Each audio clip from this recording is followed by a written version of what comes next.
Hey! This is JJ and Alex. I made a name for myself, I told you I won't be denied. As you wrap up your day, it's time to get your fix of the teams you live for and the sports you love. This is JJ and Alex, presented by G2G Bars on 97.5, the KSL Sports Zone. Happy Thursday to you, everybody. Welcome on in. It's JJ and Alex, 97.5, the KSL Sports Zone. What do you know, dance over there? It's the JJ and Alex dance. I'm just Anything to get you pumped for the show, JJ. dancing to that funky beat. You do have, you from know our what? lead-in. You know what? You are an old. That's the way we dance now. Oh, yeah. Like it's not Ellen, or it's not. I got a little bit of a lane going on with the right. robot. It's not Elaine. That's what I was gonna say. It's not Elaine doing the kick and the thumbs. I'm trying to dance while I sit in a chair. It's really hard to be graceful. Can I tell you? And I think I've told you this before, but it is a like. I love when my kids find The Office, when they find Seinfeld, when they discover something that's really when funny. they're old enough and like It's and old. even some of the stuff sort of lands flat for them and you forget too, like you're watching Seinfeld and you go, this was primetime television. This wasn't just primetime television. This was peak primetime. It's the number one appointment sitcom of watching all time. Like, and so when your kid's laughing, and then my favorite is, and this is a total teenager thing to do, right? Where it's like, Dad, have you seen Seinfeld before? Like, have you watched all the Seinfeld before? And I'm like, listen, buddy, yes, I've seen it all. You don't have to introduce Seinfeld to me. I'm glad you found it on Netflix, but you don't need to introduce it to me. So, proud day when my son's listening to Nirvana and watching Seinfeld. Oh, JJ, the clothes are back to the 90s. Am I wrong? Oh, yeah. TV watching. My kids were watching Seinfeld in the house currently. My son listens to Nirvana. We are back to 1995. I'm there. It's peak when I was a teenager. So I'm loving it. And guess what? I can watch these episodes with my kid and go, absolutely. Abso-freaking-lutely. Did I tell you I met the soup Nazi one time? No soup for you? No soup for you. We were both in a film together when I was in college. Okay. Yeah. We have time. How did this? Tell me the story. Nicest guy in the world. We did BYU shot at like an old Western kind of thing, and he was one of the cast members, and nicest guy in the world. And he was also definitely the thing that he knows that everybody knows him for, Soup Nazi, and he leans in big time. Larry Thomas is his name. Larry Thomas was the nicest dude, though. So Soup Nazi, everybody's on set taking pictures with him and stuff, and so I got to do like a little back and forth with him for one scene. That of course they ended up cutting, but I definitely have a picture with me and the Soup Nazi wearing Western gear. And he's like, so I know the Soup Nazi. He and I are friends, old friends. So that's all you need to know. You JJ. guys, you send him Christmas cards? You Yeah, get no, Christmas we're really cards close. from the Soup Nazi? We're really close. He's like the most like What do you get together now and again? and he's from New York. Have some His name is Larry Thomas, So like he's not you don't think everybody thinks what did the guy say? He goes, "Oh, can I have the tortilla soup, por favor?" And he goes, "Por favor." Adios, muchacho. He kicks him out of the deli. That might be my favorite Adios, Soup Nazi muchacho. line when he does that. That and when Kramer and he are close, he's like, "You're the only one who understands me." Yeah. And he's like, "Yeah." And then he goes, "No soup for you." And then the guy looks at Kramer, and Kramer goes, "Yeah." And like, get out of here. Like, I'm not gonna put up with this either. Welcome to the program. We got a lot going on. It is, of course, the day after the day. I'm going to be completely honest. I don't want to pretend like I was right there with the Pacers watching just like in anticipation. They were down 12 with, I think, 3.5 minutes left, and I turned it off to go put one of my kids to bed. Oops.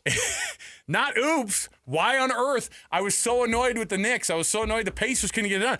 I had already told myself that the NBA, that my take today is going to be the NBA conference finals. If they follow this path, you will have one less NBA fan at the end of all this, because I was so with the draft stuff with the draft lottery stuff from last week, on top of all of the other things that have gone on with this league. I was like, man, if these end up being bad series, and we told people these were going to be good games, we told people the Thunderwolves, you know what?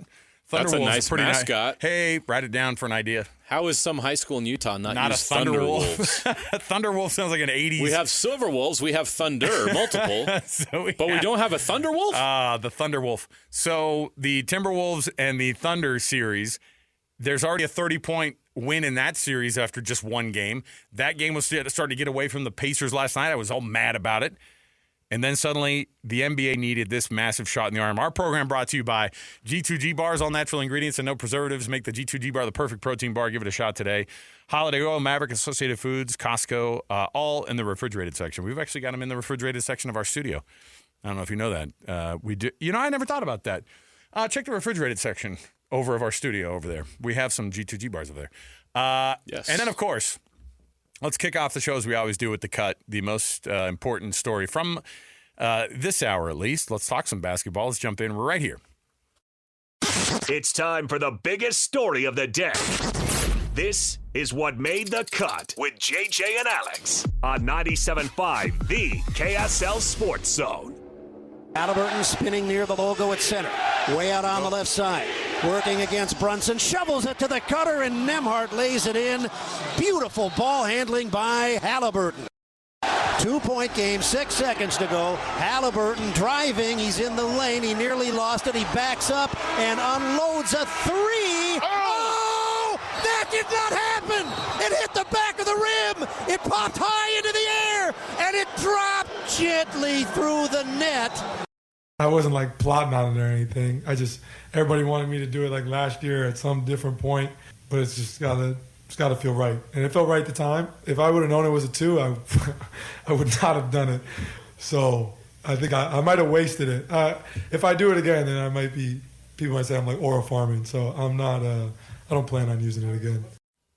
You had one time to use it. Aura farming. He goes full. He goes full teenager. That was Haliburton talking about the choke move at the end that he did. Of course, the signature Reggie Miller. Yes. You have one time. He's right though. You have one time you can break it out. Like basically in this series ever. He's not going to have another chance Can't to do that, it. right? Can't do it. Right? Well, but you can't. You also. I mean, he said it. I think he's exactly right. That's the exact attitude you should have about it. You can't break out the Reggie Miller choke move again. But if there's an appropriate moment, my heavens, the breakdown that was, is it the Pacers that were so amazing, or was it the lack of any kind of energy that those Knicks had? They were caught so flat-footed, JJ, by the end, you knew what direction this thing was going anyway. When it ended up being a 2-point shot and it ended up going to overtime, I don't think any of us thought to ourselves that the Knicks had a shot, that the Knicks had any kind of a vibe to be able to win that game. What a comeback. And I said it, the NBA needed that game last night because these conference finals can go a bad direction. And I know you're kind of the only thing on TV right now. I get it. You've got hockey. You've got going on at the same time the Stanley Cup conference finals going on both sides there too. But the NBA has an opportunity here, and that was a massive one for them last night. If it would have been another double-digit or a 20-point loss, which is what it felt like it was on its way to be, I would have been so much more disappointed. That is an all-time game. JJ, we've watched all-time games in the NBA playoffs before. That's right there in terms of a comeback. I couldn't believe what I saw when I went back. And, of course, like I said, I missed all of it. So I had to go back and watch what the sequence was like. I couldn't believe that there were 2 minutes left and they were down 13. The NBA is fine with that because they get the YouTube views as well. Okay. So they're very new media-centric. Right, they're good with that. So go back and watch it as many times as you want. They'll appreciate that, too. Sure. This is what you want when you watch NBA basketball in the playoffs, is something like that to happen. Now, the NBA had opportunities with the Game 7 in the first round. And it was Clippers Nuggets. Not entertaining. Blowout. Next round, Thunder Nuggets. Game 7. Blowout. Right? So that magic that is captured in moments like that, the NBA had a magic moment last night. And it just so happens to be that the Pacers rallied from 14 down in the last couple of minutes to beat the Knicks in an improbable victory. We've seen this before, Reggie Miller.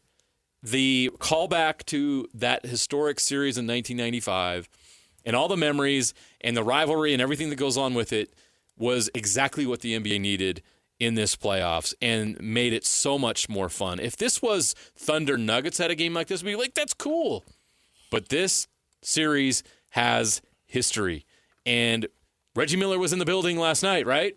Calling that game. How cool is that? There's no way that he could pretend to be. Haliburton doing the choke thing. But hold on. There's no way. With Reggie Miller in the dang building. There's no way you can. Spike Lee was probably there last night, right? Oh, for sure. In a wheelchair. The Knicks had a 14-point lead with 3:44 left.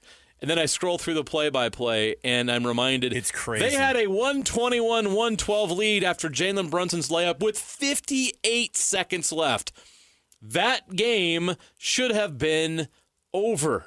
It was 123-115, an 8-point lead with 41 seconds after Cat made that layup. And it looked like the Pacers were just going through the motions. They were going to wrap it all up.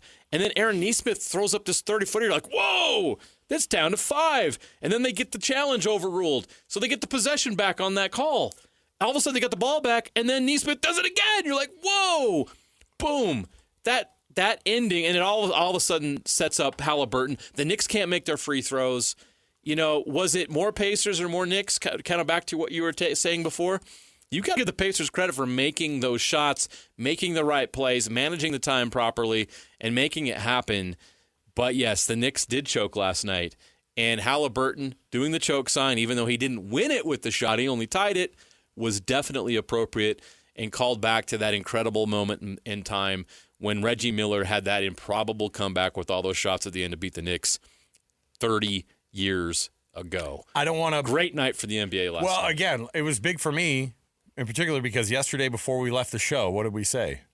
We were like, okay, we predictions. talked about that series. We said predictions for and last I said, night. I think the Knicks are going to win. And but I they're said, like, nah. I said they're going to steal one. They're going to steal this first game in New York. Pacers, if they do this in this series, they won the first two series 4-1.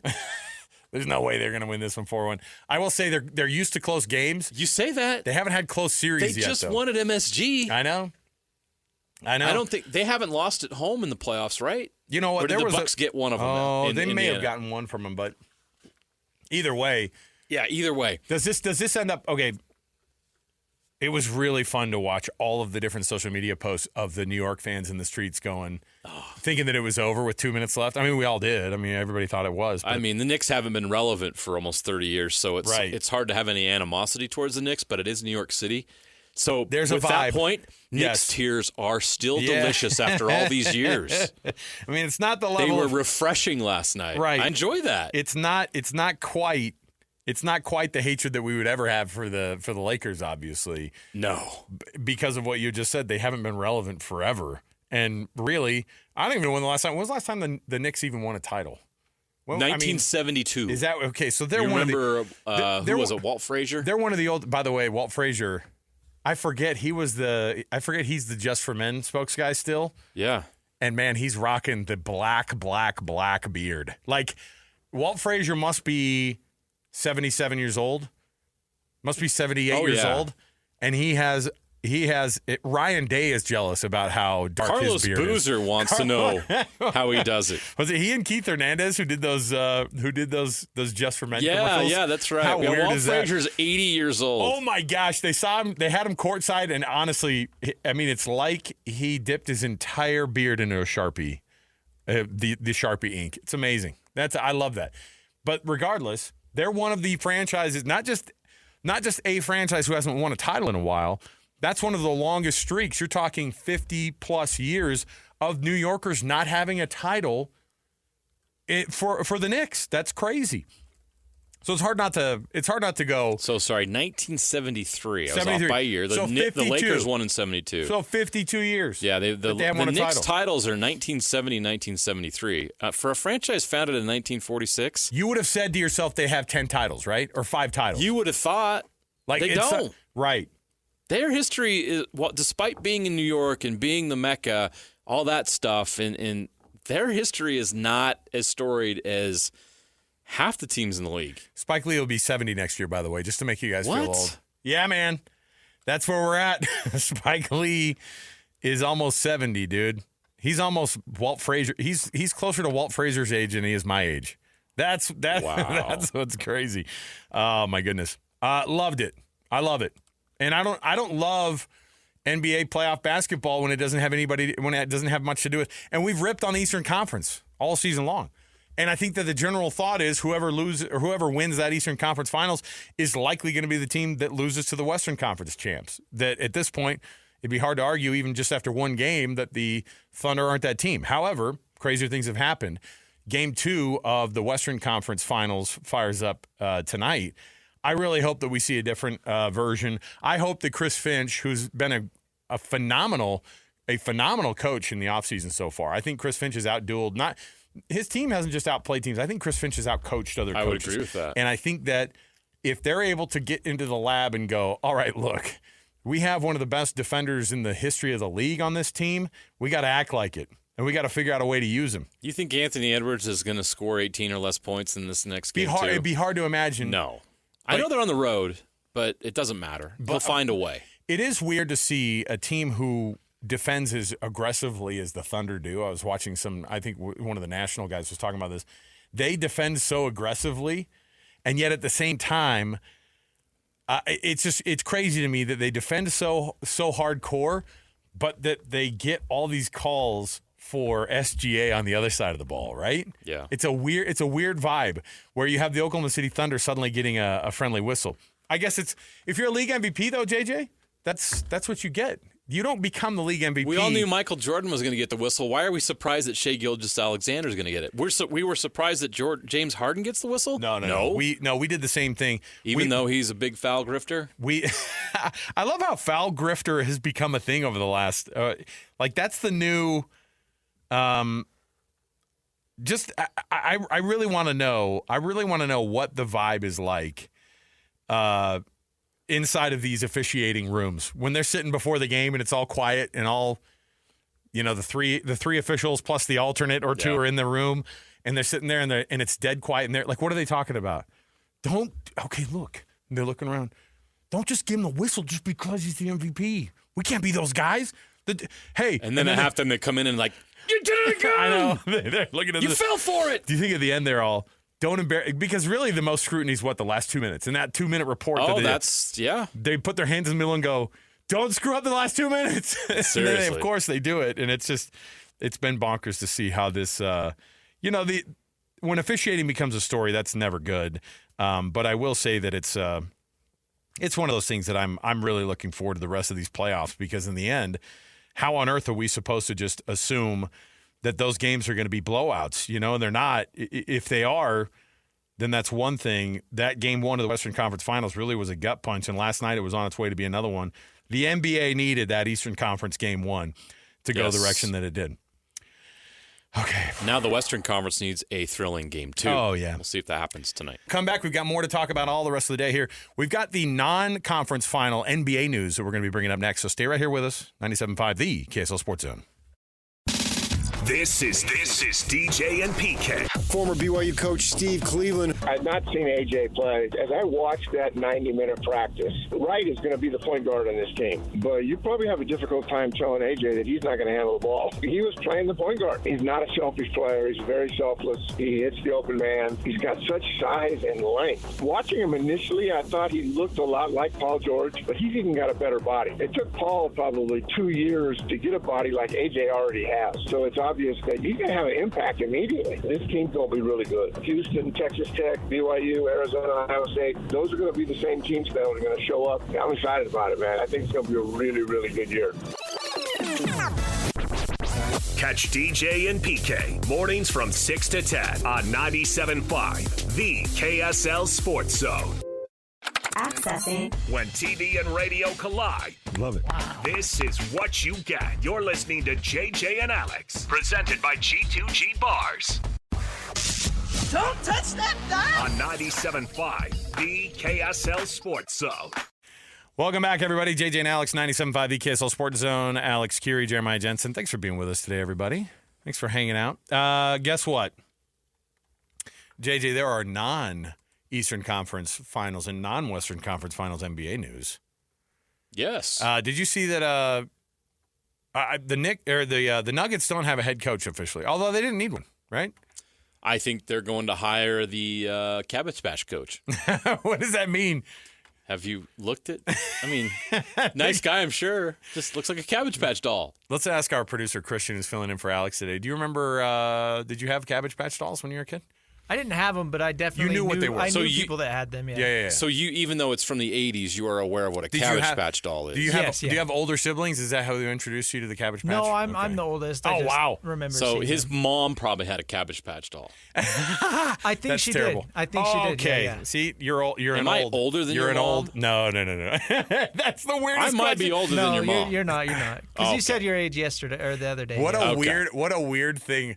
Am I older than your mom? Kid? That is a weird thing to say, isn't it? I think you can still buy Cabbage Patch Kids like brand new now. Are they That's the making thing. them again? Okay. You know what I actually would prefer is I had- Garbage Patch Kids to come back. The Garbage Pail Kids. Garbage Pail. I said patch. That's still a Garbage thing. Pail You can Kids. still buy the cards. Amazing. One of the highlights of my childhood. I had so many. I and shoulda my kept parent, them all. and much to the chagrin of my parents hated when we rolled home with those Oh, you know who with else the hated Garbage them? Pail School Kids. teachers. Oh yeah, because you're trading these. Because okay, if you don't know what they are, Cabbage Patch Kids are dolls, and then there was a cartoon of some sort associated with it, and then some weirdo made these alternate edition of Cabbage Patch Kids, which were kids that dolls that kids played with.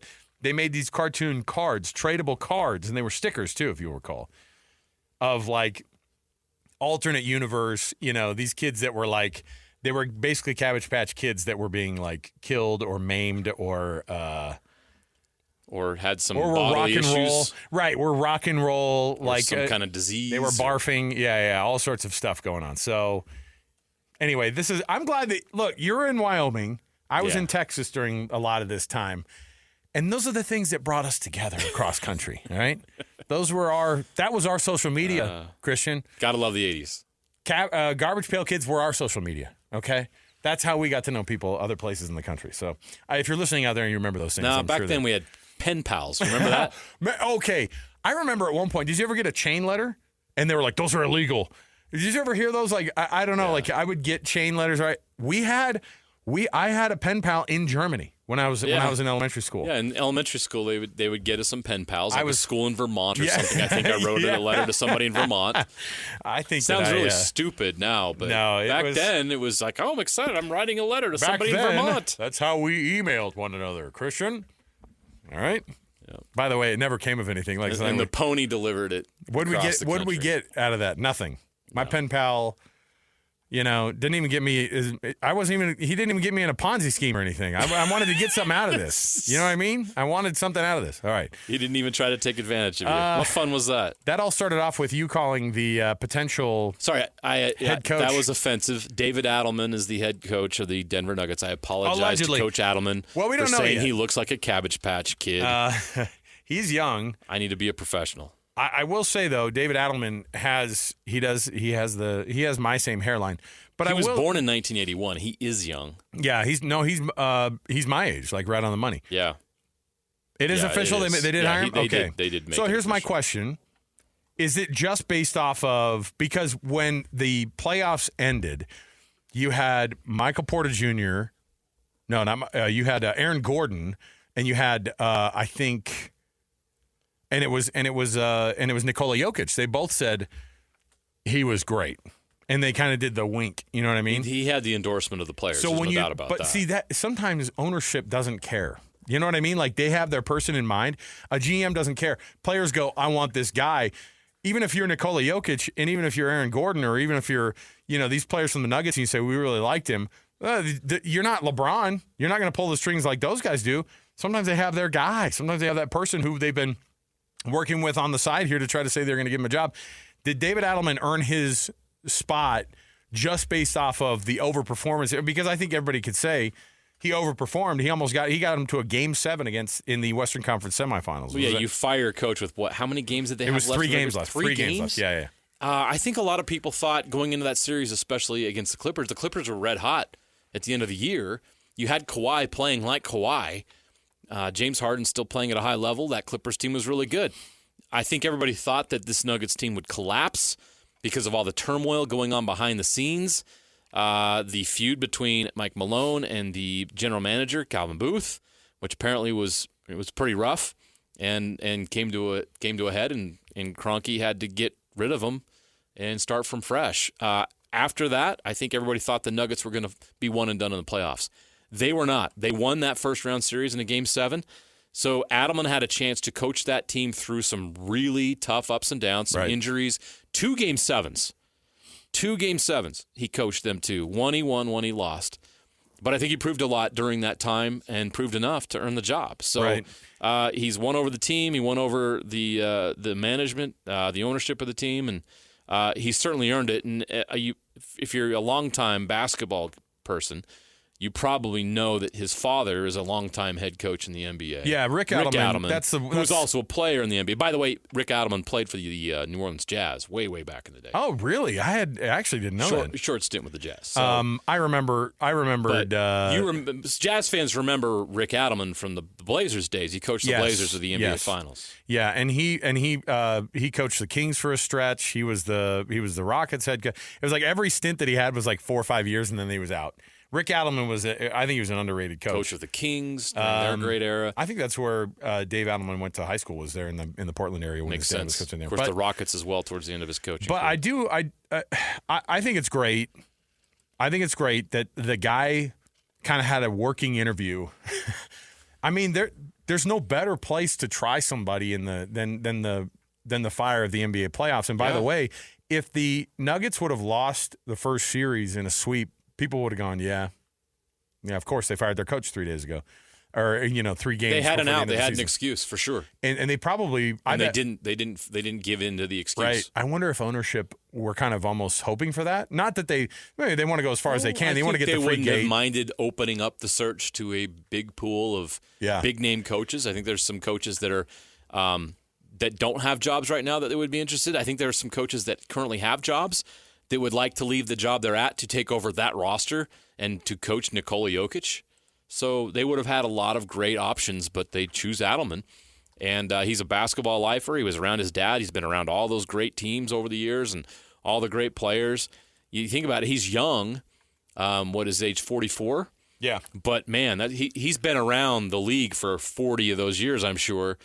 And he's probably taken in a lot more information than most 44-year-olds could. This guy's old. The Jazz hired Will Hardy when he was 34. So when you look at it's not that big of a deal. The coaches are getting younger and younger in all the major pro sports NFL, leagues. it's like if your coach has a 3 in front of that age, you almost prefer him. That's the hot thing right now. Yeah. Sean McVay made it hot to hire 30-year-olds. Did we get that clean? I'm just making sure we can clip that and we can get that later. That was unfortunate phrasing. I see I gave a little bit of a gap there, so when we pull it in the future. I'm out. Good afternoon, everybody. I'm out of here. It's been real. Thanks for having me host There was the show. nothing wrong with that. It just sounded funny in that moment. I don't know why. All right? It just was hilarious. Bill Belichick's like, I prefer 24. Like, oh, 24. Man. Come on. Come on. We're moving on. We're moving on to the next Moving story. on to the next topic. All right. We're not talking about that today. We're not going to do that. Hey, the all-defensive team was rolled out. Do you have time for me to roll out the all-NBA all-defensive team? Oh, we have time. What's more important, the all-defensive team or the all-rookie team? I say more important. Which one would you rather be? Because, all-defensive team. Yeah, the all-defensive team. Like, all-rookie team is kind of lame because there's a bunch of guys who made the all-rookie team we'll never even talk about again. That's true. And this is not a good rookie class, so it's like whatever. Okay. Let me roll out the all-defensive team here. Dyson Daniels from the Atlanta Hawks. Lou Dort. Yep. Is that his first nod as on the all-defensive team? Ooh, if not, that's a good question. I mean, he's been a good defender for a long time, but I will say Lou Dort is a big reason why Anthony Edwards had a hard time, and really the Timberwolves had a hard time firing up in Game 1. Draymond Green, shocked that he's still on the All-NBA team. That is Lou Dort's first All-NBA nod. Good for him. Not going to be his last. He's a great defender. Yep, agree. That's how he's carving his I'm going to tell you, kids, learn how to play defense. The shooting stuff might come later, but in the NBA, one of the biggest differences is the shooting from the college game, and it's defense. Half these guys. Draymond Green has made a career out of the fact that he is an insane defender. Undersized. Say what you will about the guy. He's not a good dude, but he is a great defender. And then Amen Thompson. How about him making the youngin making the all defensive That also won't be his last and a future star in the league. That's what he's known for, right? Like when you come to the league, He is an incredible two-way player. if you go, this is his second year in the league, right? This was his second. Yeah, him and his brother to got drafted last year. to be named to the all defensive team in your second year. That's phenomenal. Like that is out of this world. Evan Mobley, of course, is the defensive player of the year. We already had heard that, but there's your all defensive team. So there you go. Second team, Rudy Gobert made it. So I think he's kept a string of appearances. This is his first second team nod though. This is his 8th all defensive selection. Falling off. Rudy Gobert, 8-time all defense in the NBA. Is it 3 or 4-time? 4-time winner of the winner defensive player of the year. 8 all defensive selections now for Rudy Gobert in his career. Fewest amount of votes though, by the way. That is for true. Rudy. That is true. I don't know if people are kind of like done with the done with like voting the guy in on the all defensive team or what if they're just sick of Rudy in general? We never know how that goes. The Timberwolves had a very mediocre by what their standard would be regular season. Right. They were the 6th best team in the West, and they had to rally at the end. They almost were in the play-in situation. And B, Rudy Gobert didn't have his best professional season. Right. So yeah. All right. We'll take a break here. We'll come back. We got more to go around the corner when we return. I've got a would you rather. It made me start to think some of these really, really high-profile games. What are the ones that you'd want to be there in person for? When you talk about game winners or when you talk about being at that final fill-in-the-blank game, I'll have JJ play a fun round of Would You Rather next right here, 97.5, the KSL Sports Zone. Yeah. Sean McVay made it hot to hire 30-year-olds. Accessing. This is Hans Olsen and Scotty G. Joining us now, Ian Fitzsimmons. Dan's, Crazy Wings, George's. Did you hit it? I didn't get to hit it, man. We ended up at the Brazos Grill. I got their chicken fried steak, but they did have these thing called the armadillo balls at the Brazos River that was really good, but it's not the Crazy Wing. Can you go ahead and just lift hands saying they did have these things called armadillo balls, which were really good? I feel like Chevy Chase in the movie Funny Farm. You polish off that plate and you break the record. Stand back, everybody. The record falls tonight. Now, there's a man who knows when he's got something good in his mouth. On that mic drop, bam, done. Catch Hans and Scotty weekdays from noon to 3 on 97.5, the KSL Sports Zone. Listen, everybody. Real-life hypotheticals to get your brain churning. As JJ and Alex ask, would you rather?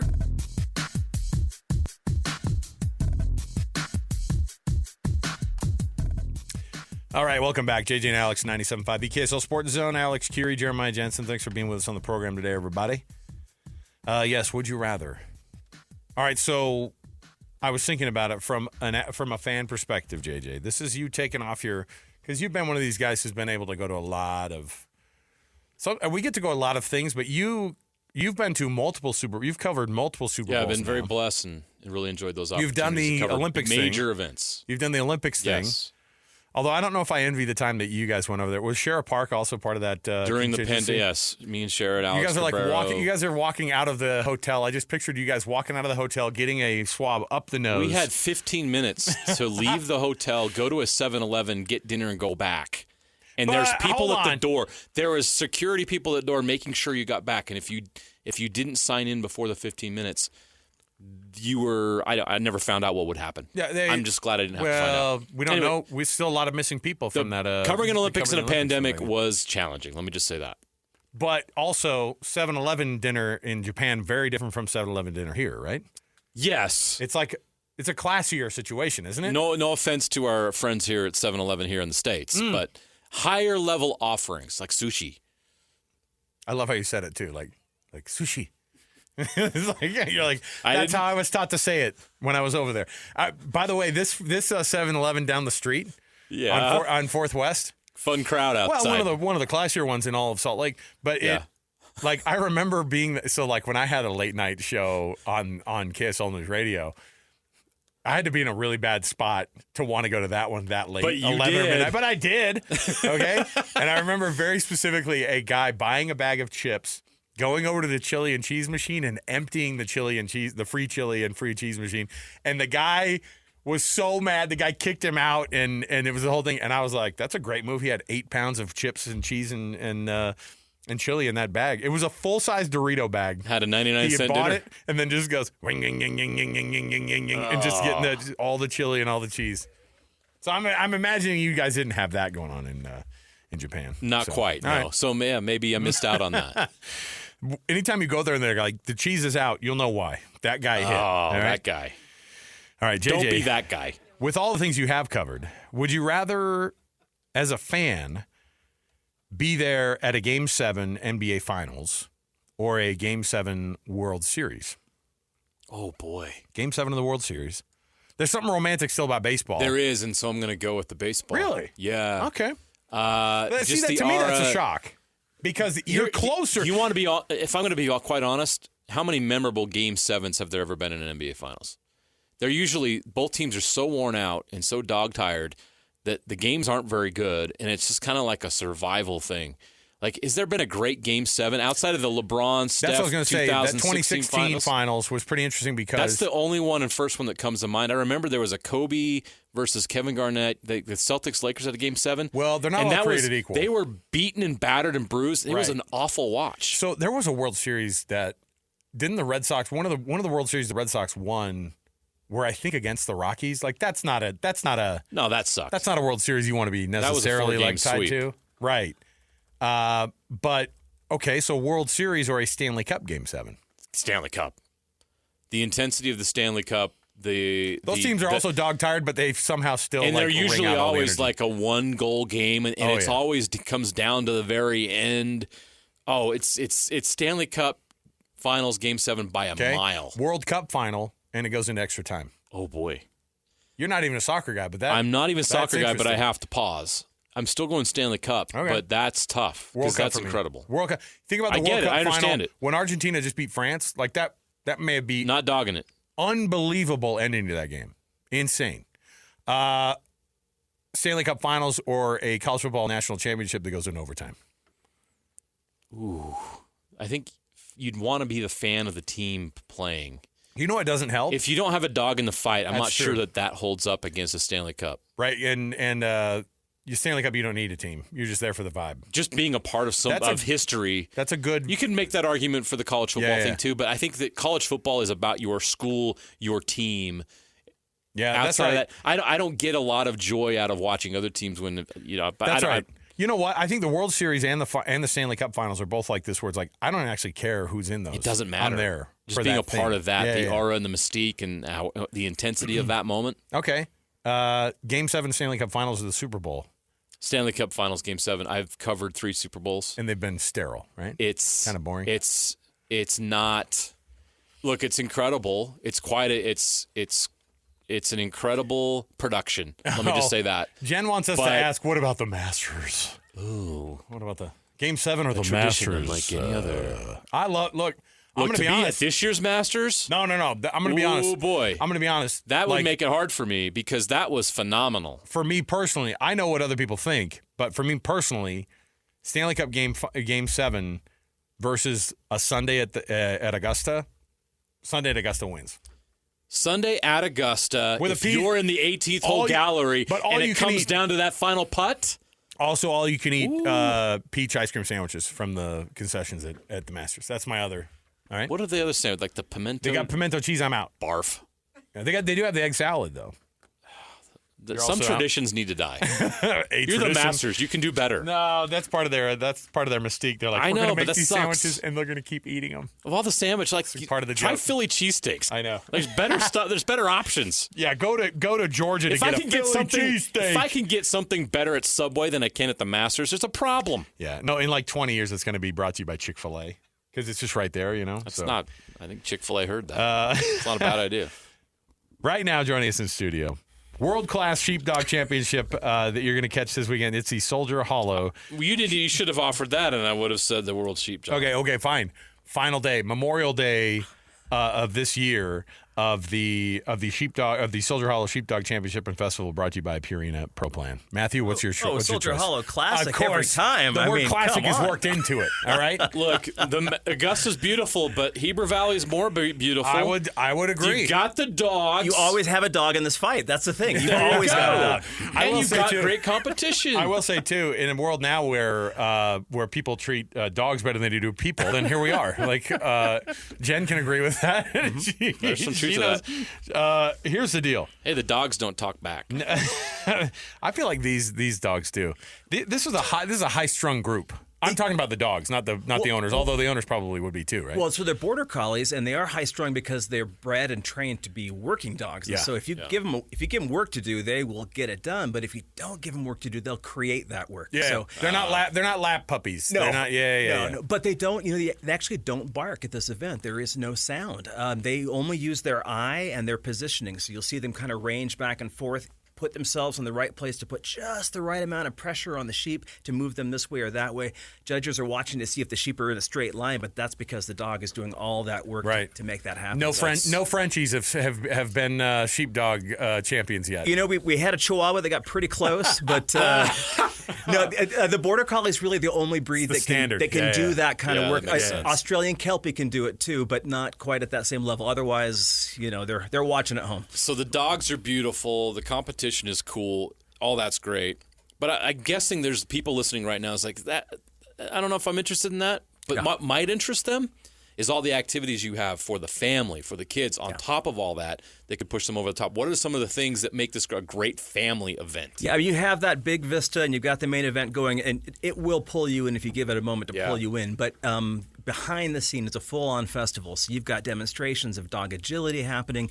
You've got a raptor demonstration. You've got carting and weaving. You've got there was a guy last year who got my kids to come over and hold the sheep shearer, the clippers. Oh, that's fantastic. Yeah. Listen, and it freaked my kids out because it made it feel like that was but you're just giving them a haircut. Come on, it's part of the deal. They do have the sheep shearing is also part of it. So it's cool. and they have a duck herding opportunity, which sounds weird, but so the dogs that you're going to see on the main stage or the main event are well seasoned, experienced. But you got to start someplace, right? So the young dogs, young puppies, or those nursery dogs that are learning how to herd animals, duck herding is one of the ways in which they... Interesting. That's how they kind of get started. Yeah, and ducks don't want to be herded any more than sheep do, but ducks will let you know it too. So it's kind of fun, kind of funny, but all kinds of things happening behind the scenes. I'm telling you, it's a family Something for event. everybody. It's a family event. It's all this weekend long. There's a Bohemian beer garden for those that partake. There's something for everybody. And there you go. Dogs have to be at least 3 to go into the in. beer garden. Do they get cards? Well, the dog ear situation. Do they got to provide papers or something? How does that work? AKC. The AKC papers to get handed over. A bunch of buzz border collies walking around. Fine. SoldierHollowClassic.com is the website. You go to the website, you can get discounted tickets there. You can get them right there at the door, too. Yeah. But I would encourage families to... we brought all of our kids last year, and it's just a really cool event. Aside from being one of the prettiest places in the entire state, on top of all that, the Heber Valley is beautiful this time of year. It's a Soldier Hollow Sheepdog Championship and Festival brought to you by Purina Pro Plan. Go to SoldierHollowClassic.com for tickets. The final day, the actual championship day, is Memorial Day. It's fun. It's one you can't miss. So check it out. Matthew, we'll chat with you in a few minutes. Man. Thanks for being with us. Good. I got more to go right around the corner. When we return, let's talk a little bit more. NBA. We've got Tim Reynolds going to join us. Tim is one of these. Plus, Tim's going to probably sneak in a little bit of Florida Panthers talk. I would imagine. I think he's going to be pretty excited about that. So he'll probably bring his Panthers up as well. We've got more to go. So stay right here, 97.5 the KSL Sports Zone. Your home for the best coverage of the Jazz, Utes, and Cougars is right here on The Zone. This is JJ and Alex, presented by G2G Bars on 97.5 the KSL Sports Zone. All right, welcome back, everybody. 97.5 the KSL Sports Zone. Alex Kirry, Jeremiah Jensen. Thanks for being with us on the program. Yes, we've got lots going on here today. And I will say, I love that we actually had a conversation about an NBA. Honestly, last night, I thought that I was going to come into work today and I was going to talk about how big of a bomb that those first 2 games in the conference finals have been in the NBA. And to have the Pacers have the historic comeback that they did, I've never seen a shot that, potentially could have ended the game. Obviously, the foot on the line was the thing it would have been awesome if it would have been the game clincher, and everybody thought it was because it looked like he stepped behind the line. But I've never seen a ball go that straight up and then just come back straight down again. It's like straight out of a movie. It was a script felt from a movie. Like, you're right. Good thing Spike Lee was there to witness the whole thing. I'm sure he loved that movie. He could use that if he likes. Our program brought to you by G2G Bars. All natural ingredients and no preservatives make the G2G Bar the perfect protein bar. Give it a shot today. Costco, Holiday Oil, Maverick, Associated Foods. Let's kick things off talking a little bit more about the NBA. I would think that we may get a mention, too, of the Florida Panthers during this discussion because Tim Reynolds from the Associated Press, he covers the NBA, but many other things. And he's also brought the energy with the hockey side of things because we are nothing if not just suckers for hockey, anything here in the state of Utah right now. Tim Reynolds from the Associated Press, that's where we're going to kick things off here with The Cut. Let's do it. It's time for the biggest story of the day. This is what made the cut with JJ and Alex on 97.5, the KSL Sports Zone. And this portion of the show brought to you by an incredible selection of Kia, Subaru, Chevy, Jeep, Dodge, or Ram. It is your full family of the Doug Smith dealerships in American Fork, Spanish Fork, and now in Linden. Tim Reynolds joining us on the program. He writes for the AP. Tim, did you already have your a version of the story written up and you were ready to send it, but then the Pacers ended up doing something else? I mean, I'm going to be honest. I didn't have to write anything up, but I went to put one of my kids earlier to bed than I had anticipated, thinking that game was over last night. Well, because the Florida Panthers, because the Florida Panthers weren't playing last night, I was home. I'm in Miami. I'm not doing the early parts of the conference finals. I have hockey this weekend. So I'm going to be honest with you guys. It's been a long few weeks for the national NBA writer. There's been a lot of late nights and a lot of early mornings. And when it got to 17 with 6 minutes to go in the fourth, I was like, well, I'm out. Start packing up. I did the same thing. And, I just didn't get moving quickly enough. And then they got it to 11, and I was like, and I made it upstairs around 2:15. So I was thrilled that I stayed up to see it. I did not need another 2 o'clock in the morning night, but one of the craziest, I mean, obviously, there's a searing hot take that this game was crazy. I do have one small correction, however, to make. Let's hear it. Spike wasn't there. Oh, wow. It was a good day. You know what? I'm glad he wasn't. He probably is glad he wasn't, too. It's a bummer that he wasn't there. Spike is promoting a movie in Cannes. So Spike was thank heavens. Probably some $6,000 a night suite over there at 5:30 in the morning. And I don't know if he's going to get his security deposit back. Do not advocate trashing hotel rooms under any circumstances, but if you're a Knicks fan last night, go nuts. Yeah. Go on. Do your thing. Well, I was kind of interested in how this thing was playing out because the first game in the Western Conference Finals was such a dud, and it almost felt like that there was a formula that the Thunder had on this Timberwolves team, and it almost feels like that there could be a way that they would never be able to crack it. But last night I thought, man, there's no way that this series is going to be a dud. The way that the Western Conference Game 1 went, is there a way for this Timberwolves team to figure out and kind of reset themselves? And obviously there's something that there's a different level of defense that Thunder team plays that I don't know if the Timberwolves are going to be able to crack. But you have to try. And the Chuck and Duck offense philosophy, I mean, they shot 32 shots from inside the 3-point arc. 51 threes, 32 twos in that game. And I know a little bit of that was you're down 20 in the fourth and you're trying to make up. Okay, that's a little bit. But their priority all night was the three. Come down, find an open three, and shoot it.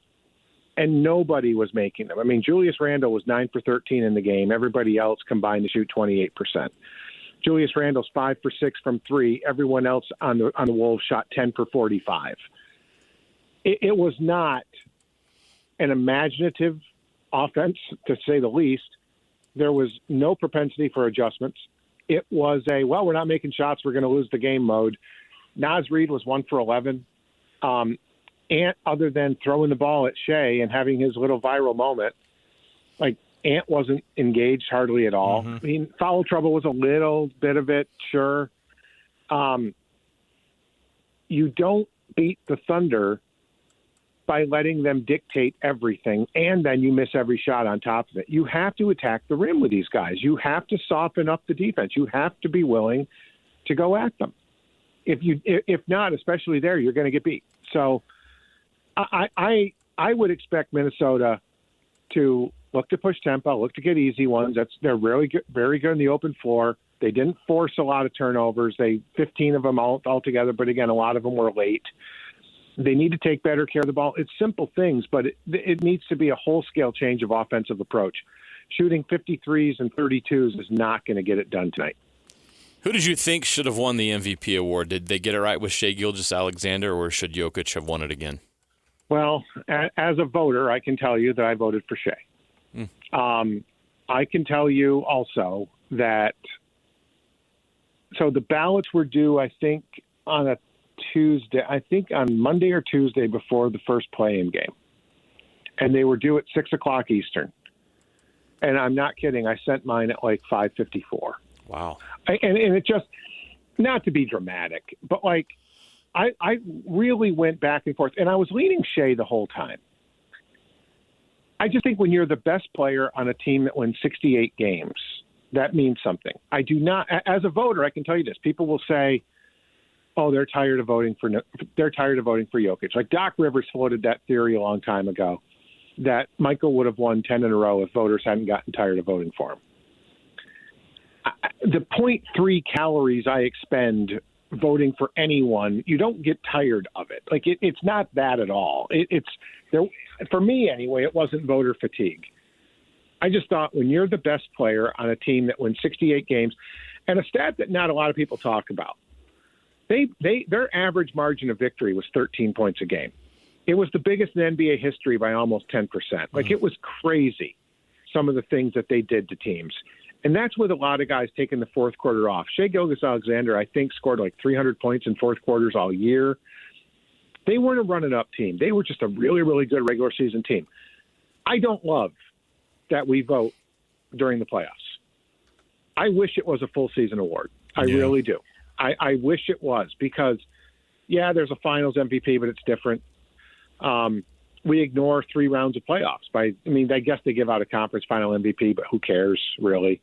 I wish they changed it to a full season thing. I think we got it right because I'm one of the guys, one of the 71 who voted for Shai. Had it gone a different way and Jokic won, nobody could have said this is wrong. The man averaged a triple-double. The craziest stat, guys, to me in the whole thing is that there's been 6 seasons of a guy averaging a triple-double in this league. Mm-hmm. Russ did it 4 times. Jokic has done it once, and Oscar Robertson did it once.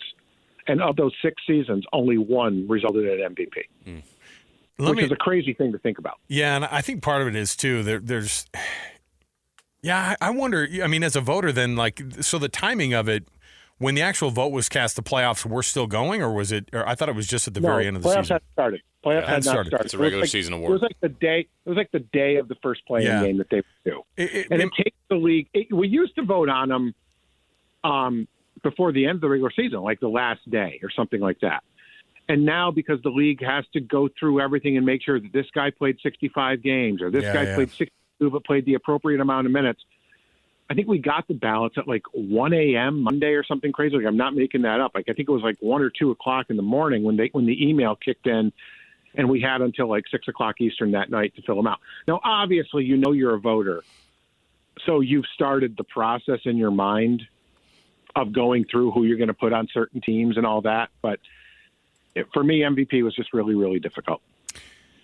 As you look at the way things have sort of shaken out with the awards, and then they kind of trickle them out, and obviously, and it's always funny because it's the sources reveal that sources say that this person's going to be the MVP. We don't the leaking out of the sources of the MVP is always kind of funny too. But the debate goes back and forth. We had this discussion yesterday if Shai and Nikola Jokic, neither of them had ever won an MVP. Obviously, Shai hadn't. And it was just off to this year, one of those guys was going to win their first MVP. Would it have been something that would have been easier? Do you think that you would have voted for Nikola Jokic, or do you think it would have stayed with Shai? I think I still would have stayed with Shai. It's tough to say. If all things were equal, if the Thunder were still 68-14, and everything else. If this was Jokic's first MVP candidacy, or for whatever, if neither had won one, for me it didn't matter that he's won 3 out of 4.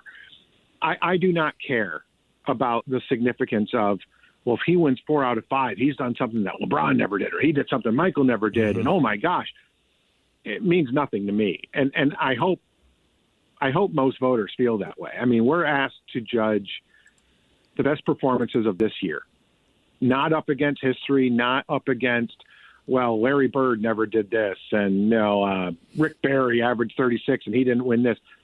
None of that should be relevant. And I can tell you it's not with me. I don't know if it factors into the thinking for the other 99 men and women who are privileged enough to have this vote. And I do look at it as a privilege. It's a big deal. I told you I don't like that it's not playoffs inclusive, and I cannot stand that it is attached to Supermax, that the All-NBA stuff that's not good. When it comes out tomorrow afternoon for you guys, tomorrow evening in the East, I can't stand that will dictate salary cap decisions that have to be made in some places. Like that's wrong to me, but we don't get a say in that. That's how the players union wants it. That's how the NBA wants it. They collectively bargain it. We're stuck in the middle. I don't love that part. And I've almost given up my vote the last couple of years just because I dislike it that much. But I think it's important I've hung on to it, but that's the two things I can't stand. There's no playoffs and no All NBA. But the whether this was going to be 4 out of 5 for Nikola, I don't care if he wins 9 out of 10. And if the roles are reversed, if they have the same numbers next year and it's the Nuggets that have won the West and look really convincing, I'm not going to hesitate in saying, well, but he's won. Shai hasn't won back-to-back yet. It won't matter to me. It's just based on the 82 games that you just saw. If you look back on the history of the NBA, it's usually been dynasty-driven. And for the last 7 years, that has not been the case for the most part. 7 different champions in the last 7 years. And then you look at the final 4 teams here, and 3 of them have never won a title. The Knicks haven't won since 1973. Are we entering a new and different era of NBA basketball? No, we're in it. We're not entering. We're here. Yeah. We're in the door, and it's time to take the shoes off and get comfortable. I mean, I guess what does that mean for the league now, if that's the case?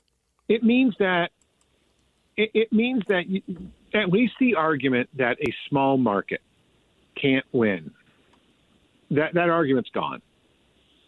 I mean, yes, you have an enormous market in New York, and then you've got Minneapolis, Oklahoma City, and Indianapolis, Minnesota, Indiana, OKC. Not big markets. Those are the 4 teams left. And Minnesota's a 6 seed, but it's not like a big shock that they're in the conference finals. I mean, they're a good team. This isn't a 37-45 team got lucky in the play-in and has, pulled a George Mason as an 11 seed to get to the, Final Four or something. This isn't that at all. There's going to be a day where we're going to run out of teams, and the streak of 7 champions in 7 years will end at some point, probably next year. It's hard to imagine there will be a new one to emerge, but maybe, who knows? It's 11 conference champions in the last 7 years too. 11 out of the 14 have been different. So not only has there been a change in who wins it, there's also a change in the teams that get there. And it's so amazing to me that this changed on a dime, that we went from 4 consecutive years of Cleveland Golden State to this. I mean, and it was a perfect storm. There was the rules tweaks. LeBron had left Cleveland. He goes to L.A. It takes a couple of years for things to get going there. The rule changes now. I mean, we've had a new CBA and rule changes within it. The aprons, they changed a lot of things for a lot of teams. And I can tell you as a guy in Miami, it's really tough for teams to get good now from the middle. You've either got to bottom out and go to and tank, basically, or you've got to get super lucky, or you're stuck in the middle. The aprons changed everything. I think it's great that on Media Day next year, legitimately 20 of the 30 teams can honestly say we have a chance. I think that's fantastic for the league. The NFL doesn't have that. Major League Baseball doesn't have that. Hockey kind of does because a hot goalie can change everything. But it's great for the league because the league didn't have this for a while. Now we just have new things to complain about. We complained about how boring it was when it was Cleveland Golden State every year. Now we just complain about other stuff. Hey, speaking of goalies getting hot, Sergei Bobrovsky's pretty darn good. Come on. I'll give you your compulsory moment here for you to tell us the possibility that when the Florida Panthers win their second Stanley Cup in a row, which one of those free agency possibilities could end up signing here at Utah with the Mammoth? I don't think you get any of the Panthers. I think you get Mitch Marner. Oh, see now, I don't hate it because Mitch Marner's been pretty floating good around. consolation prize. Mitch Marner's been floating around, and Utah with Mitch Marner's name floating around next to it. That, for people here in Utah, will you help us understand how big of a deal that would be? So you get first of all, it is so different. Everything that the Panthers said after winning that series against Toronto, after winning Game 7 up there, everything is absolutely true. Like, it is the biggest pressure cooker maybe in the four. I mean, I think it's even tougher to be a Toronto Maple Leaf than it is to be a New York Yankee. Just the expectation is so high, and you have that burden, not just the expectations. You have that burden of you have not won it now in 58 years. You're paying for the sins of 57 teams that came before you. Yeah. And that's really tough to do. So it's an extremely difficult environment. Mitch Marner's been a really good player there. And he's a Toronto kid. He's still young, still in his prime, maybe just entering his prime because hockey's so strange as far as how long guys can stay at their peak. He's going to love having a team. Now, being the Toronto kid in Toronto was one thing, but it was never his team. You know, it was always somebody else. Like, it was a big deal that they got John Tavares. Austin Matthews was the captain. There were a lot of other headline grabbers. He becomes the best player on the Mammoth immediately. Yeah. That will appeal to him. There's I would imagine, a realistic chance at some point for captaincy. That will appeal to him. When you're the best player, as long as your team isn't totally awful, you're going to get a lot of points. That will appeal to him. And let's face it, if the Mammoth make the playoffs in the next year or two, that's going to be the biggest success story in a long time in hockey. Yeah. The fans will be extremely pleased with just a playoff appearance. They don't need a cup. They want one. If the Mammoth get in as the second wild card next year, they'll throw parades for that team. Yeah. So it'll be such a different mindset, such a different environment that I think it will appeal to a guy like Mitch Marner. Okay, you're not going to win a cup, probably, no time soon, but I'm going to go out there. I'm going to make a ton of money. I'm going to have my own team. I'm going to rack up a ton of points, and I'm going to have a good time doing it. In a pretty good city, by the way. I love Salt Lake. What's not to like about this deal? So I think they have to swing for a guy like that. Go and get the biggest name available. And realistically, I think it could be him. Tim Reynolds, love having him on the program. It's a double dipper when you get the NBA talk and the NHL to be able to get this one going. But yeah, at Carolina tonight for game number 2 in this Eastern Conference Finals for the Stanley Cup Finals. Looking forward to that and all the basketball. Tim, thanks as usual, man. You're the best. Take care, guys. Thanks, there you Tim. go. Tim Reynolds, everybody. Oh, he's the second national guy we've had throw out Mitch Marner to Utah. Not like accidentally getting there either. Everyone's like saying, you're not going to get the Florida Panthers free agents, but Mitch Marner is the guy. Mitch Marner. I mean, it makes sense. Yeah. I think that from a fit standpoint, that Sam Bennett being a center, big guy, physical guy, that's kind of what the team is looking for. But Mitch Marner is an elite player, so that would be a significant add in the offseason. It may not just be one. Yeah. Hey, let's take a break. Stay right here with us. More to go. 97.5 The KSL Sports Zone. This is Jake Scott and Ben Anderson. Last year was not fun. The games are pretty fun to go to, but I don't know if fun is good enough for Jazz fans. The way you're talking about, like, oh, I'll go to a minor league baseball game, or, oh, I'm in town, I'll go to a White Sox game because there's a novelty to it. Well, they've made the experience better, which helps. Absolutely. No, the experience is good. The problem is Jazz fans want more than that. You don't have to win, but you have to have something that's fun to root for. And I just don't know if there was anything that was fun to root for with the Jazz last year. I mean, even if they hit pause on their season ticket spin, they'll be back. This is a basketball town. You want to talk about they had the worst record in the league this year, worst record in franchise history, whatever. They will never have the worst attendance in the league. People are just disappointed. They're going to trudge on. They get it. Don't have to love it. Don't have to have fun. But the Jazz fan base will endure. They understand. Of course, yeah, they're not going anywhere. Hear Jake Scott and Ben Anderson every day from 10 to noon on 97.5 The KSL Sports Zone. Ladies and gentlemen, the biggest name. You're locked into JJ and Alex.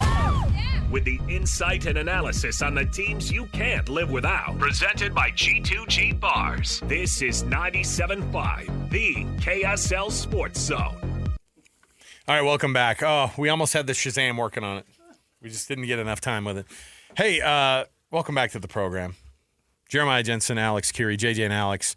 Thanks for being on the show here with us. Hey, tomorrow. Oh, no. Yeah, well, we got to figure it out. Yeah, you know what we got to do? We got to run down our winner for this week. We got to hit up our winner for our KSL Hercules Hero of the Week.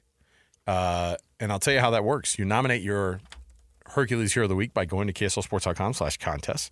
And you listen every Thursday, and we normally roll those out here for you, but you've got the winner. We do have the winner. So I'll just tell you how you can nominate people, and then in a few minutes here I'll roll out who the winner is. We'll do that next segment. How about that? You just go to KSLSports.com/contest. You listen to our program, and we roll those winners out every week. But let me explain how this works. If somebody does an awesome job in your neighborhood, and we just got done with another season of baseball that I wasn't able to help out with again, shocker, JJ, I know. Although you've been helping out with your second graders baseball team. Yep, just wrapped up the regular season. Ineligible, can't win. I can't. Also, I don't know what your I also suck, so I don't know what your level of coaching is. So it's not great. Well, look, I'll tell you, it's just about being there. I'm more of a volunteer than a coach. How about that? But there are. I'm a warm body. But see, so many of these volunteers are right. They go into this thing and they put way more time and effort and energy and a lot of times money into these kids' programs. And if they do it, and you want to nominate that person who goes the extra mile for your kids or the kids in your neighborhood or the kids in your community, go to KSLSports.com/contest, and you can listen, and we'll roll those winners out every week, and we'll do it next segment for this week. It's all part of the Hercules Hero of the Week award brought to you by Hercules First Federal Credit Union and Beehive Meals. There you go. It's a really, really tough situation down in Provo right now because we don't know what the future is going to look like for Jake Retzlaff, for the possibility of that lawsuit that was filed in the 3rd District Court here in the state of Utah yesterday of the accusations of a sexual assault. And it gets more and more strange as we try to figure out what the details are. But as the details come out, one of the things that happened today, on the Hans and Scotty show, had Greg Skordas, who, of course, is a legendary defense attorney here in the state of Utah, but also hosts on KSL News Radio and talks about so many things across the board when it comes to any type of accusations. And so he was actually asked about this, and Hans actually asked him about the chances that BYU maybe could have been caught flat-footed in all this. And here's what Greg said on Hans and Scotty's show today. I would assume that a good civil lawyer, and I don't know these lawyers that are representing the victim in this case, the alleged victim, would have reached out to at least Retzlaff and said, hey, we've got this case. We're coming down the pike. Do you want to settle? Do you want to talk to us? Do you want to try to resolve it? So that day's probably long since passed. And I would also assume that because the Provo Police Department investigated it, that there had to be some level of referral to the Title IX people at BYU, which would have triggered a call to the coach. So I assume that nobody was caught flat-footed. They may have been disappointed that it ultimately was filed, thinking maybe it wouldn't be, but I think people were probably on the guard for it. Interesting, and to add that, I think that it is. I think people need to understand there is a difference between the civil suits and a criminal case, right? And so the way that he's talking about it, it sounds strange for somebody to be like, hey, he was approached about this. Hey, you want to settle? Do you want to figure this out? But civil suits are like that, where it's like, hey, You can take this as a civil lawsuit into a civil court, and then the judgment is different than a criminal case and different from a criminal court. And I saw Greg Skordas in the hallway today, and we were having this conversation. We kind of in passing said that about this idea that is there going to be a criminal case? And it was just like, at this point they don't know, but at this point you probably would have already seen criminal charges. And so it's tough to wade through still. You saw BYU's statement yesterday that they hadn't heard about it until yesterday. And so maybe they hadn't heard about the civil lawsuit until yesterday. I don't know if something had come up prior to this. It is a very, very rough situation to have to navigate for the victim, for the potential victim, for the alleged accused, the alleged, if the school knew or didn't know. The police department down in Provo is catching strays from everybody. There seems to be a back and forth about how things were handled. And so all these things, once they suss it out, then we'll be able to make a little bit more of a determination here. But either way, we're a day into it, JJ, and it's gotten more and more complicated as we've gone along here. Yeah, we're not legal experts, so it is nice to hear from Greg. And if you didn't hear that interview, you can go back and listen to Hans and Scotty today on the podcast. And he answered a lot more questions that I think Hans did a great job asking him the questions that we would have if you're not a legal genius, if you're not an attorney, and you want to understand a little bit more about how this process works. Greg Skordas was able to answer a lot of those questions. The questions we don't have answers to right now is what's Jake's status moving forward? Is that even something that we don't know yet? And obviously it's a very, very difficult situation. Your focus is on the case, and football takes very much a back seat to this. But it's also an elephant in the room that we're a sports talk radio show, and so you're listening, and I guarantee you, BYU fans sitting in the car saying, "What's it going to look like?" What? Okay, I feel terrible about this. If he did this, he it needs to be handled properly. If he's innocent of this, that needs to be handled properly. But that all takes place in the courts. What does this mean for whether or not he's going to be able to play football? What does this mean for BYU football? What does it mean for BYU moving forward? Yeah, it's tough because BYU's been on such this great ride, Alex. This has kind of cast a pall on everything, and that it sucks that this situation is impacting a lot of people who are not involved in the situation. So there's a lot of people you think of and you're worried about and you're concerned about in this situation, and we just don't know what the future is. But I think we can also we're smart people to understand that there's a strong possibility that he's not going to be playing football for BYU this fall. We'll wait until that's actually determined to make that judgment or to react to that decision. But you can't sit here and not think that that's something that everyone's thinking about or concerned about, and you also understand that there's a strong possibility that's not going to happen.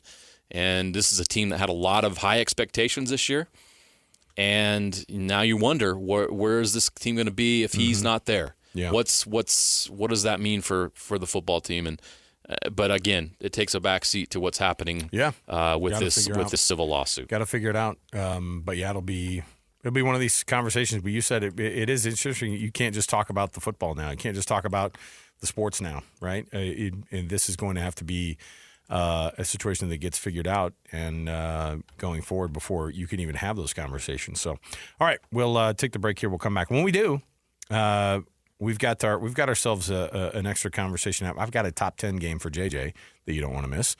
Plus, we'll chat with Matthew here, who's been informing us, educating us on the Sheepdog Championships up there at Soldier Hollow going on this weekend, this Memorial Day weekend. So we'll chat with him in just a few minutes. Stay here, 97.5 EKSL Sports Zone.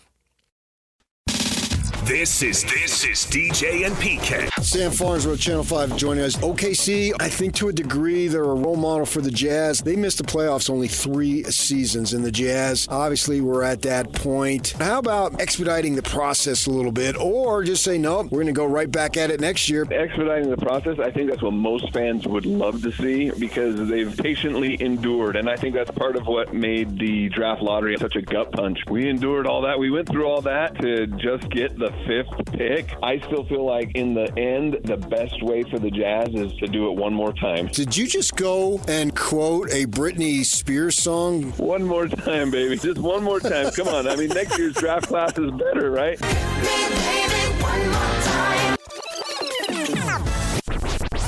Catch DJ and PK mornings from 6 to 10 on 97.5, the KSL Sports Zone. Your home for the best coverage of the Jazz, Utes, and Cougars is right here on The Zone. This is JJ and Alex, presented by G2G Bars on 97.5, the KSL Sports Zone. All right, welcome back. Oh, this isn't the first time we've talked about our woes with JJ and I both have kids who are around the same age. We need to start a podcast. There is a lot of very similar things. You've got going 7 kids. All right, stop it. I got 4. We've been through it, bro. 2 teenagers. Yeah, one tween is that the way yeah, to call them? I've got the same ones, and then I've added 3 on top of the number that I've you got just said. stories every damn day. Not that they're not good stories. They're just stories. Oh my gosh. All right. The thing is like the frustration of you like hanging up a phone call just now with a kid. I'm just glad somebody else is going through that too. All right. We're all on the same team here. Like the exhale, the strong exhale of that you and I have sometimes. The WTF moments. Going and like honestly, it's kind of nice to get on the radio for a few hours, but our kids also decide that it's a good time to call us during breaks. It's a thing. I've been broadcasting for a long time. My kids have no idea what I do. Yeah, my kids especially don't know at the time that, I know. That they're my happy. favorite is when they text me. It's like 4:30 and they go, "Where are you right now?" Take a wild freaking guess, my guy. The same place I'm at every day. Oh my goodness. Okay, JJ, I have a winner here for us. I do want to roll this out before we get to our top 10, and I will allow Christian to participate in the top 10 today as well, because you're going to need some help. I think you're going to need some help. But first, our Hercules Hero of the Week winner this week is Tyler Farr. Tyler was nominated by Brent Homer, and the nomination is short and sweet. It says this: Tyler coaches his 3 sons' flag football teams. That's 3 different teams. Oh my gosh. He also helps coach his oldest boys' basketball team twice each year. His selflessness and dedication to his family. He cares about each one of the boys on the team, and he also works hard to help each kid on the team, even if they're not his kids, improve and learn the sport. So Tyler Farr is the winner of this week's Hercules Hero of the Week. What does he get? A $100 gift card from the folks at Hercules First Federal Credit Union and $200 to Beehive Meals, who bring you this awesome program every week. So we read these winners off every week, and so we say thank you to people like Tyler Farr every week who do an awesome job. And I say thanks also to the people who nominate them, because it's just as important to make that extra step to go, you know what, that parent does an awesome job. I'm going to nominate them. Hey, that guy or that gal is an awesome team mom, or whatever it is. I mean, I picked up my kid from a baseball party the other day. Somebody else coached my kid all season long. He had a great baseball year, and then he goes and has a party at somebody else's house, and I'm the sheepish guy just picking him up. Hey, thanks for having the party. Thanks for showing up, Alex. I picked him up. Quite a contribution you had this year to their success. All right. Top 10. JJ. Right. Yeah, I am going to suck because I'm having a rough week. No, it's going to be good. It'll be fun. I had a 10 out of 10 last week. I have for us. Christian will step up and help me. No, yeah. I haven't been much help this week, but I'm locked in today. Oh, okay. All right. Now, this is a tough one because it's I have the top 10. It's harder because I need to actually I need to make it small so I can actually see, because it's one of these that comes with a lot of pictures. And anyway, movies that have athletes in them, like either they star in them or they are a side character, whatever it might be. Like Kareem Abdul-Jabbar in Airplane. Ding! I'm going to already give you one I'll right save off the bat. it. No, I can't say it until the clock starts. Fine. To qualify, I have to say it after the clock starts. I've got, and you don't have to name the athlete, but we can, of course, we can name the athlete and you can get it. But the movie, the top 10 box office gates, the box office dollars from movies that starred or had in them even as characters. A real athlete. So, oh boy, here we go. Starting from the top here, I'm going to make sure that I go all the way to the top 10. 1, 2, 3, 4, 5, 6, 7, 8, 9, 10, and on your mark, get set, go. Kareem Abdul-Jabbar in Airplane. Ding. Ricky Bobby? No. Is he a real athlete? I'm sure. Who's the real athlete in there? There's got to be a NASCAR driver there somewhere. I don't think so. Okay. Oh, so it's boy, this is really hard. More movies with athletes in them? What'd you say? Space Jam. Ding! I love Space Jam 2. the Naked Gun movies with O.J. Simpson. Before he murdered people. Pre-murders. Just on the outside, though. Hey, the glove didn't fit, Just on so the you must have outside. quit. Just on the outside. Okay. That's not top 10. I'm screwed. Keep going. What else we got? What's the LeBron James was just in one a few years ago. I forget what it's called. Yeah, he was in some comedy. Yeah. Trainwreck. Ding! Does John Cena count? Ding! He was in the movies? Yeah. The Rock, does he count? Ding! Okay. I'm rolling now. Who else? Some actor or like some kind of wrestler or something? Like, what do we like? It's just, I will say this. That's a hard one. I'm out of time. That's time. Number one all time is a former wrestler. It's a little bit cheap because, and I guess he played some football at some point, but Dave Bautista. Oh, yeah. From Guardians of the Galaxy is by far the number one. Just not the most prominent WWE guy. No, but you're right. Yep, that would have counted. I didn't. You'll never get number two. This is a tough category. I went to the pro wrestlers way too late in the process. This is a way tough one because I was overthinking it. The next biggest box office for a movie that has an athlete in it, like a legit athlete playing themselves, or playing himself at least in this character, is Brett Favre. Oh yeah, in There's something about Mary. Yeah, $370 million in the box office, all thanks to Brett Favre. So John Wick Chapter 3 got 330. Boban. I forgot Boban. Boban is on the list. That's right. He fought John Wick. Okay, how about this one? Dumb and Dumber. Cam Neely's appearance in Dumb and Dumber got him number 4 on the list. You know what Cam he is? Neely was Seabass. Yes, he was. And guess what? Cam Neely was bigger than Michael Jordan in Space Jam, technically. Space Jam was $230 million. Dumb and Dumber was $250. The other guys, starring Derek Jeter. Oh, yeah. He was the other guys. He shot Derek Jeter. Cameo, yeah. How am I forgetting these? Dodgeball, semi-starring Lance Armstrong. That's right. Trainwreck with LeBron. Ace Ventura and Dan Marino. Don't forget. That's right. Laces out, forget. Dan. And then number 9 was Jesse Ventura in Predator. Oh, yeah. And then number 10 was Kareem Abdul-Jabbar in Airplane. Just left out on the outside, Princess Bride, Andre the Giant, Kingpin, and the appearance by Roger Clemens. That's Kingpin. right. This is our second day in a row we've mentioned Kingpin. That means we're doing something right on the show. It means we're doing something right. Blue Chips with Shaquille O'Neal. Did you take money? That was my best Nick Nolte I could do. Pretty good. I could muster. Pretty good. All right. He Got Game did not make the list. It's number 15. And then Kazam, 17 on the list. Double Team starring Dennis Rodman and Jean-Claude Van Damme. Oh, These are the worst movies. Oh, my gosh. All right. We got to take the break. We'll come back. We got more to go. Stay with us right here, 97.5, the KSL Sports Zone. Ladies and gentlemen, you're locked into JJ and Alex. With the insight and analysis on the teams you can't live without. Presented by G2G Bars. This is 97.5, the KSL Sports Zone. All right, everybody, welcome back. JJ and Alex, 97.5 the KSL Sports Zone. Thanks for being with us. Boy, that break turned awkward if we dove into the worst movies ever that that athletes were a part of. If you would have had, I mean, honestly, athletes with the biggest box office, nobody thinks Brett Favre because you don't think it's Something About Mary, which is number 2 all time. He's like, hey, I'm a pretty good actor too. Like, these guys roll on and be like, I don't know, I was in a little bit of a movie called, I don't know, Something About Mary. You ever heard of it?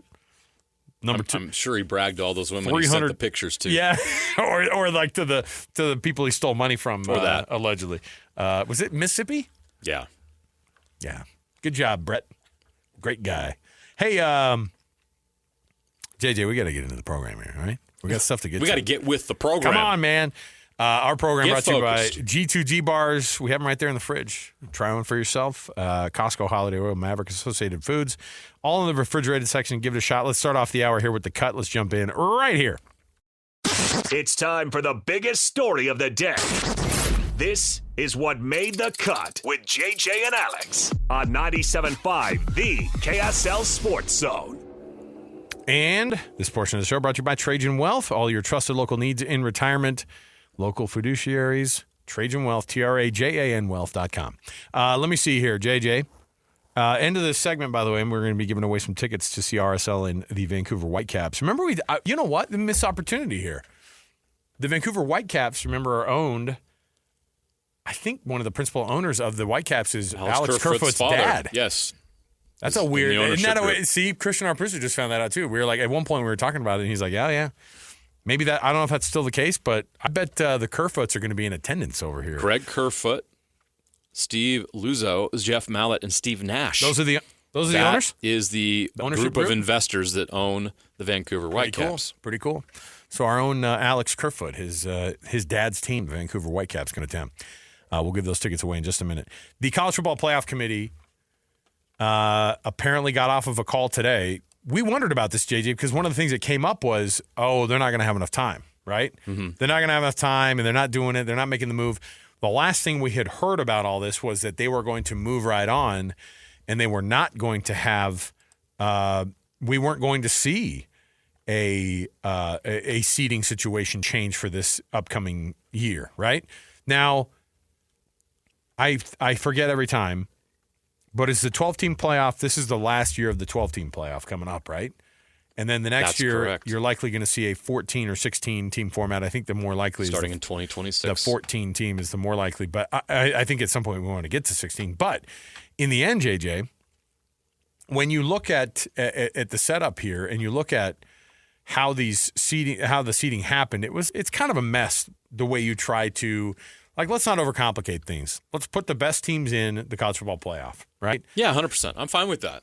And seeding the system that they seeded to go through, I'm looking at this thing and I have the breakdown of what it would have looked like from last year. Oh, JJ's brought it up here too. Yep. So a 2024 simulation of how this game, or how these playoffs would have gone, because now the setup is this: you still have all of the auto bids for the Power 4 conferences plus a G5, your group of 5 champion. Yes. Okay, so 5 auto bids. Okay, that leaves room in the 12-team playoff setup, of course, for another 7 that will likely be your SEC, a Big Ten SEC Invitational. Yeah.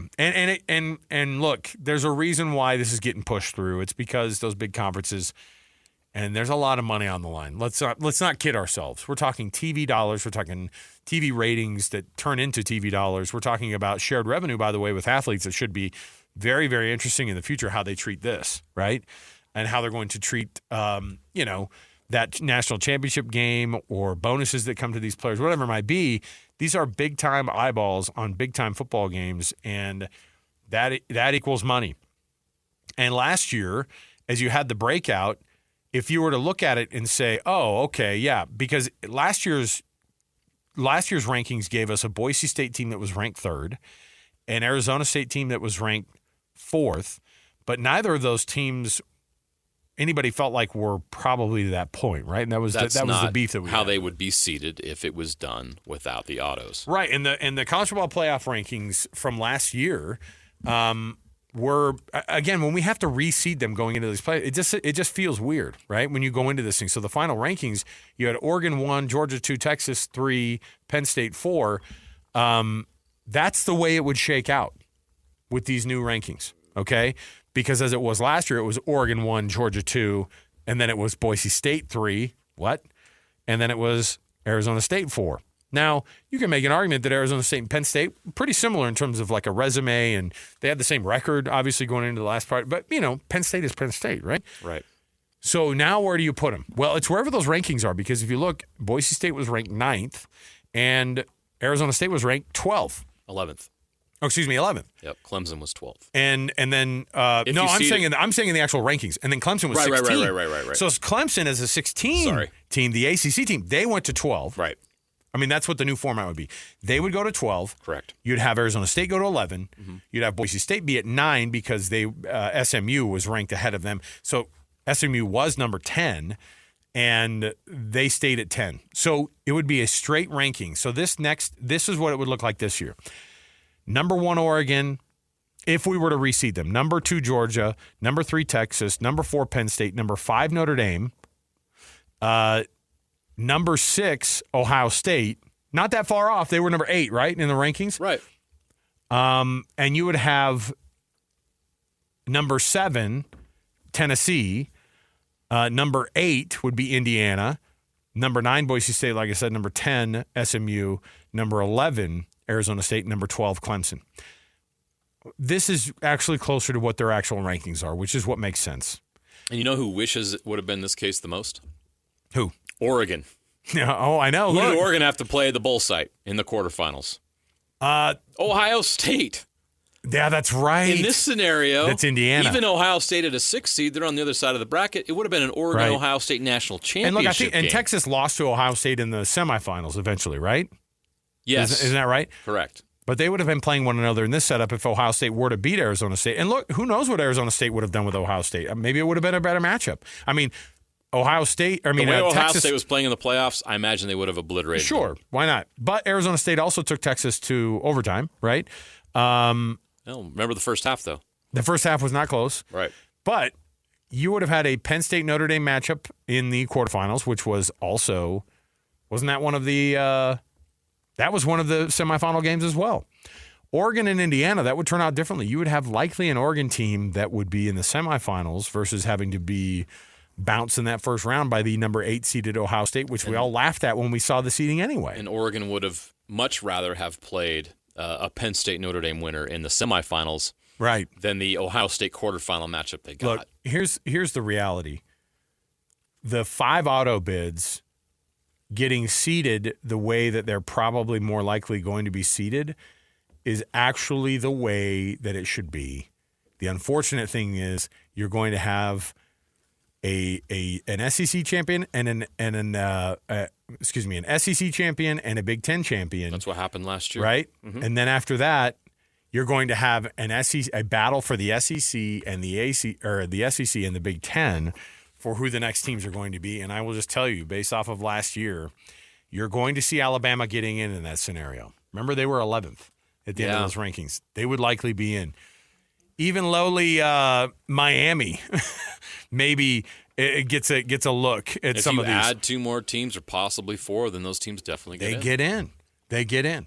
And so in the case of, like, let's say next year, when you have all these teams, you're going to have probably 5 teams from the ACC and probably 3 or 4 teams from the SEC. You mean the Big Ten? Big Ten. Mm-hmm. And then 4 or 5 teams, 3 or 4 teams from the SEC, depending on, and they could swap that every year, right? You could have those teams. You could have 9 teams from those conferences, and then the other 3 people who are like awkwardly invited to the dance. Right. And you know what? The way things are being played right now, they might not be totally wrong. You know how that changes? The only way it changes is if the Big 12 starts to break down the door. And they need to get 2 teams in, and the 2 teams need to win. And to do that, you got to get kind of top heavy. Right? The way you get top heavy in a conference like the Big 12. It's definitely not right now. And it's not. It is absolutely, unfortunately, it's good football, right? And it's good basketball. It's good. There's a lot of parity there. And what that really means, what the translation of that is that the conference is not nearly as strong at the top as these other teams are. Look, we all know that the SEC has dogs from about 6 or 7 teams down after that. We all know that the Big Ten has your teams like Purdue and Maryland and Rutgers and, the teams normally on a normal year, Indiana, right? Iowa. You look at those teams and you go, oh, yeah, they're not really going to be a threat. And most of the time they're not. But the top is heavy. The Big 12 needs to get a little bit more top heavy. It would be worth having kind of those 4 teams that are always bad at the bottom of your conference, but to have 2 or 3 that are very, very good all the time. You need to run together. I love that there was the unpredictability of the Big 12 last year. You know who doesn't love that? The Big 12. I guarantee that Brett Yormark was like, I would have loved to have seen a team that can just establish itself as a national power week in and week out, year in and year out, because that's a much easier way to be able to get your conference in that conversation, because it would have been so much better for the Big 12. The years that the Big 12 is going to get not just one team in, because as it was, they only had Arizona State in. And Arizona State only played 1 game and we're out, right? It was an impressive game. They pushed Texas to the brink, but they didn't win it. They did not win it. You've got to start winning these games if you're the Big 12. Yes. You've got to start winning these games if you're the ACC. And if you're a group of 5, you want to talk about making some noise and capturing the hearts of the nation? Go pull off that upset in the playoff. Be that 12-1. It gets tougher, though, without this. Boise State had their opportunity as a 3 seed. That group of 5 is not going to get that 3 seed ever again. So now, how do you do that? You're going to be playing in Oregon you're going to be playing probably. Let me look at this. You're going to be playing a 5 seed. So that classic 5-12 upset we see in the NCAA tournament, you got to pull off one of those 5-12 upsets in the first round. Can you do that? Can you make that happen? Can you make that kind of noise? That's going to be the quest of the group of 5 winner. Okay. Here, let me just go back real quickly, though, to 2023. What we would have gotten in 2023 real quick. So here's what you would have had.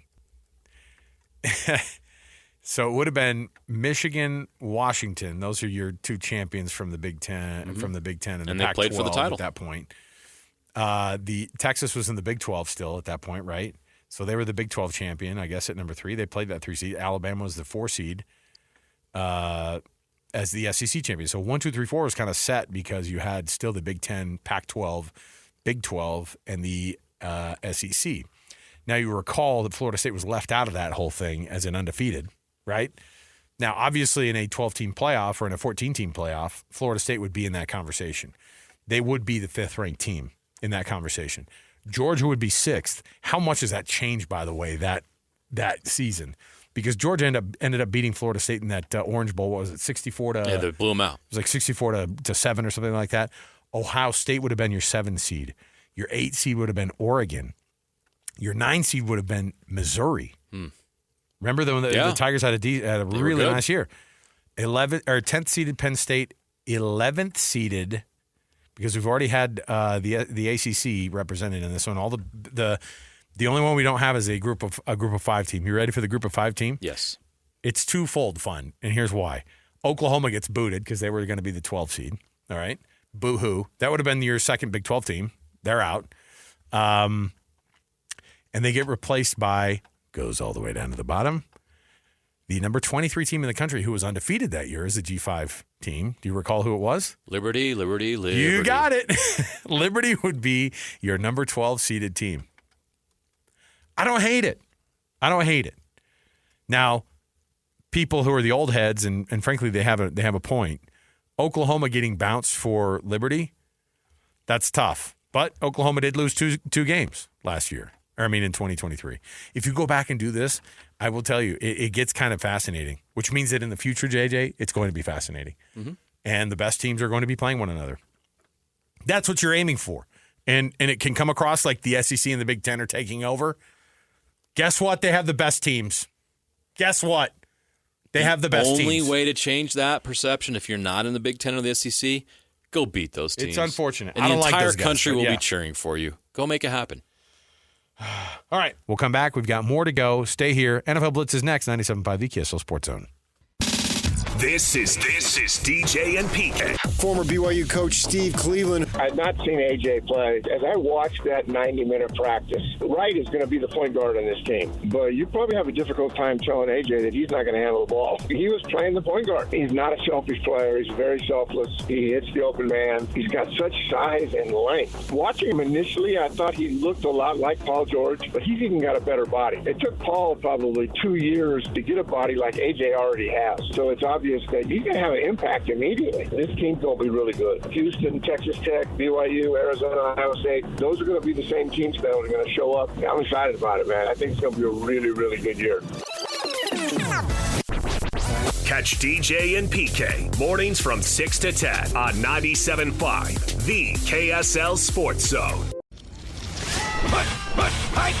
All the latest news and notes from the league and the locals in the NFL. JJ and Alex bring you the NFL Blitz on 97.5, the KSL Sports Zone. All right, everybody, welcome back. JJ and Alex, 97.5, the KSL Sports Zone. Alex Kirry, Jeremiah Jensen.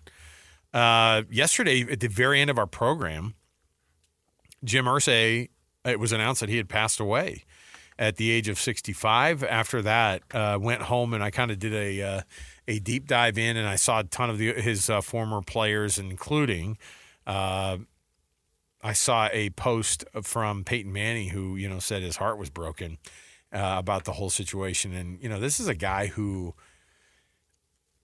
say what you will about some of the misgivings in his personal life and some of the things that were very public about, some of his addiction issues and things like that, JJ. This guy was the GM of that team that had, for me, when I was a kid growing up, the Colts were the biggest friggin' laughingstock forever. Yeah, they were a joke. And he didn't just bring a championship to that city because they won the title, obviously, with Peyton Manning against the Bears in that 2008 Super Bowl, I want to say. That being said, he brought probably the most important player in that time frame of the NFL that had ever played. I mean, Peyton Manning changed the game, man. Yeah. And the people he got thrown to. So you think about it and you go, you could make fun and just, I think part of me yesterday, I remember I sort of lamented the way we left it because it was like, yeah, he's a billionaire owner, but he also ran the team for a while. Not a lot of owners can say that, Jerry can kind of say it. And by the way, much to the chagrin of people who are around him, he runs the team and nobody likes it, Right. But there are very few owners who had when his dad was running the team and he was the GM, they made some pretty significant decisions, enough so that, and you can say what you will about what type of person he was, and maybe the people around him were the ones who were the geniuses, but that franchise changed under Jim Irsay, and there were a lot of weird things going on in that franchise as well, and especially with him, that brought a lot of negative attention to that team. But it's never good. But I just remember seeing Peyton Manning's thing about how, Peyton Manning would be able to tell you that guy had a lot going on, but he changed Peyton Manning's life, and vice versa. Peyton Manning changed the trajectory of that franchise. To show you the impact he had, what is Indiana known for, or was known for? The Hoosiers, basketball. Yeah. Basketball it's a state, basketball right? state. Well, not really the case anymore. No. Where's the NFL Combine held? You're right. Indianapolis. Yep. They won a Super Bowl. They have turned a basketball town into football town. Lucas Oil Stadium is the home of the Combine every year. Right. He had a massive impact. Like you said, it's complicated. There's a lot of ups and downs, and his life was a roller coaster ride, and it was pretty wild. And you hear all kinds of crazy stories about him, and good and bad. But at the end of the day, he made that team better, a team that used to be a joke. And now they're taken seriously in the National Football League and led by one of the great players of all time, Peyton Manning.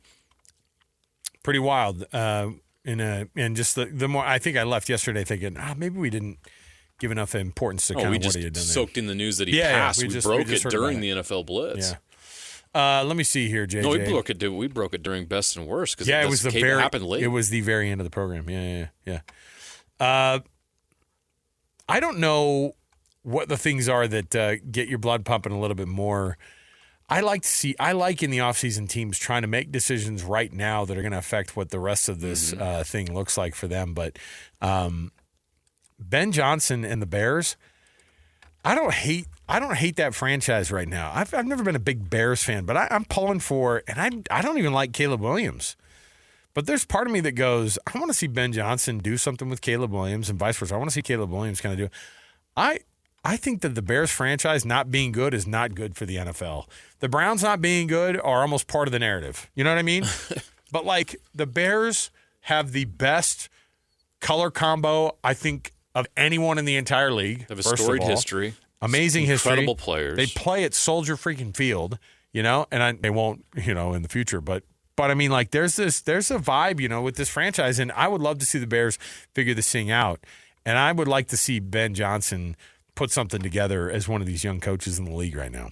Yeah, it's a franchise that you could say quarterbacks go to die, right? Now you can. You had Jim McMahon in the 80s before he got hurt, who was playing really good football there, but I don't think they've ever had an all-pro quarterback. Nope. How is that possible? It's Chicago, man. So it truly is a place where quarterbacks go to die. They haven't had as many quarterbacks as the Cleveland Browns, but close. And so they now have Caleb Williams. They have a head coach who is considered one of the best offensive minds in the country, who helped the Detroit Lions turn things around from being a not very good franchise to one of the most respected offenses in the country in the NFL.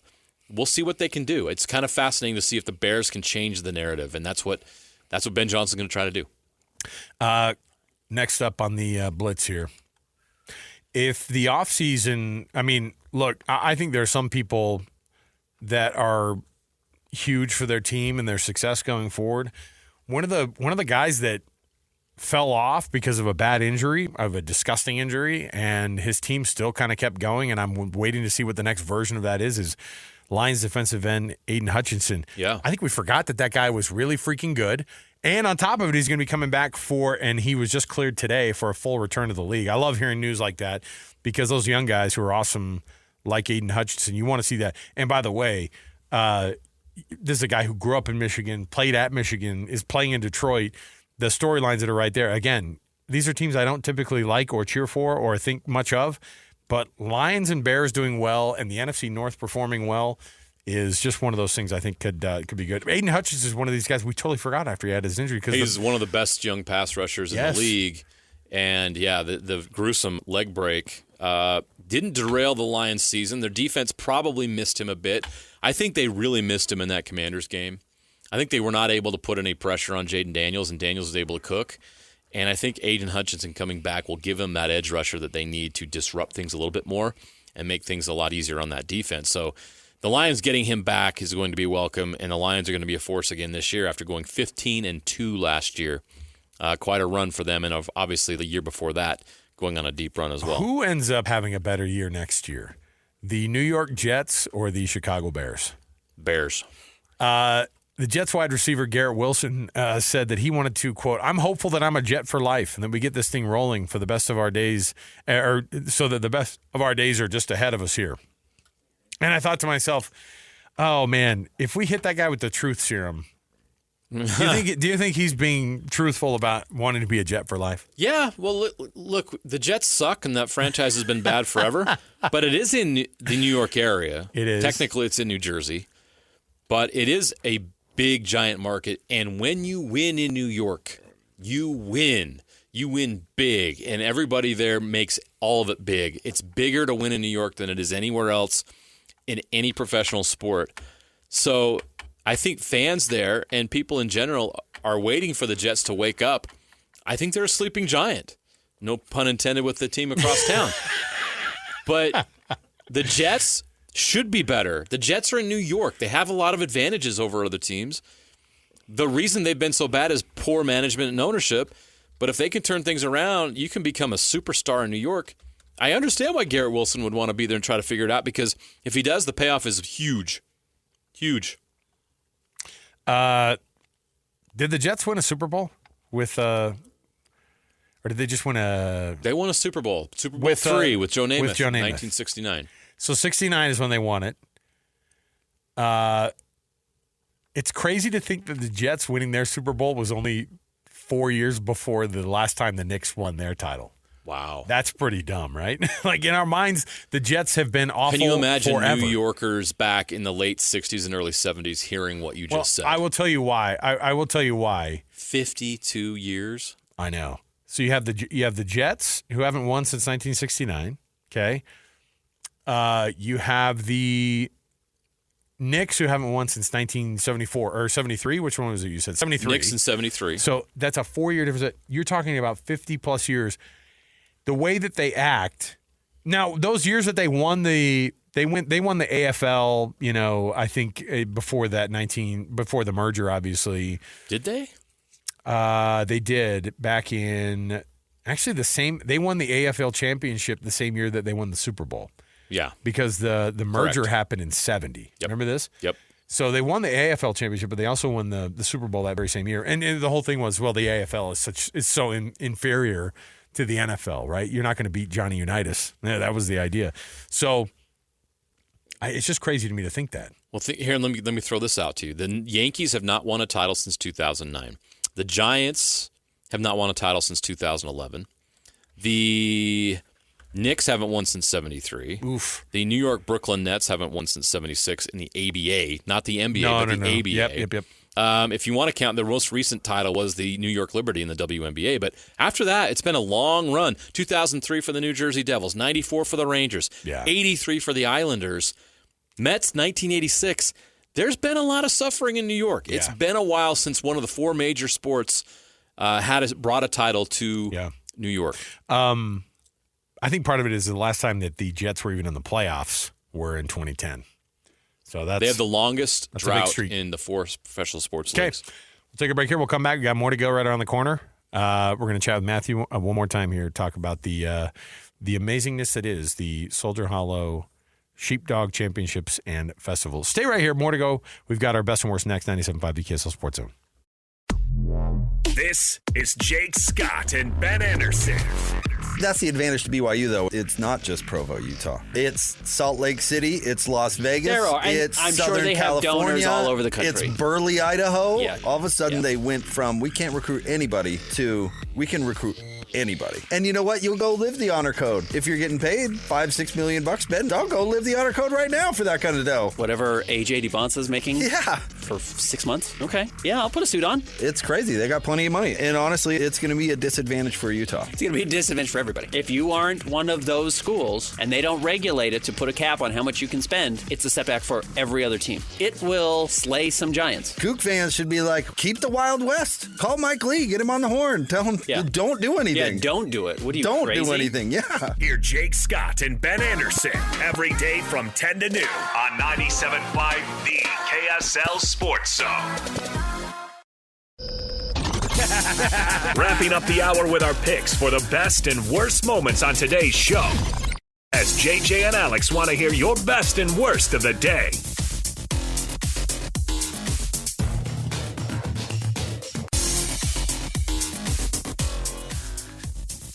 All right, everybody, welcome back. JJ and Alex, 97.5 EKSL Sports Zone. Thanks for being with us. Alex, Kirry, Jeremiah, Jensen. JJ, hey, my Mariners are in first place. Don't look now. Is that the worst? Don't. You know why I say that? They're going to break your heart again. We're not even to June yet. They're going to get you I know how this goes. all the way to late September, and then they're going to crush your soul. Oh, don't worry. That's what's great about being a Mariners fan. All-Star break hits. I already know we have no chance. So it's great. We get it over early. You're right. They have a 3.5-game lead over the Astros in the AL West. Yeah, they play the Astros. I think they start up a 3-game series tonight. So there you go. Ooh. Yeah, down there in Houston. I think you went when we went down and covered the Houston. Yeah, the Jazz Rockets series. Jazz Series 2019. Did you go to a Yankees? Did you go to the Yankees game? I went to a Yankees Astros game. Yeah, I went to Yankees Astros down there.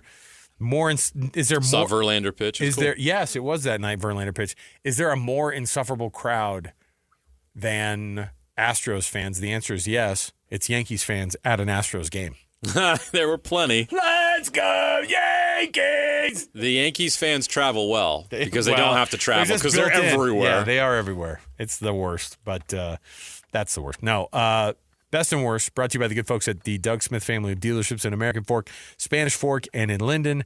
They have that brand new dealership in American Fork that's a Mitsubishi dealer. Nobody knows cars like Doug, so go check it out.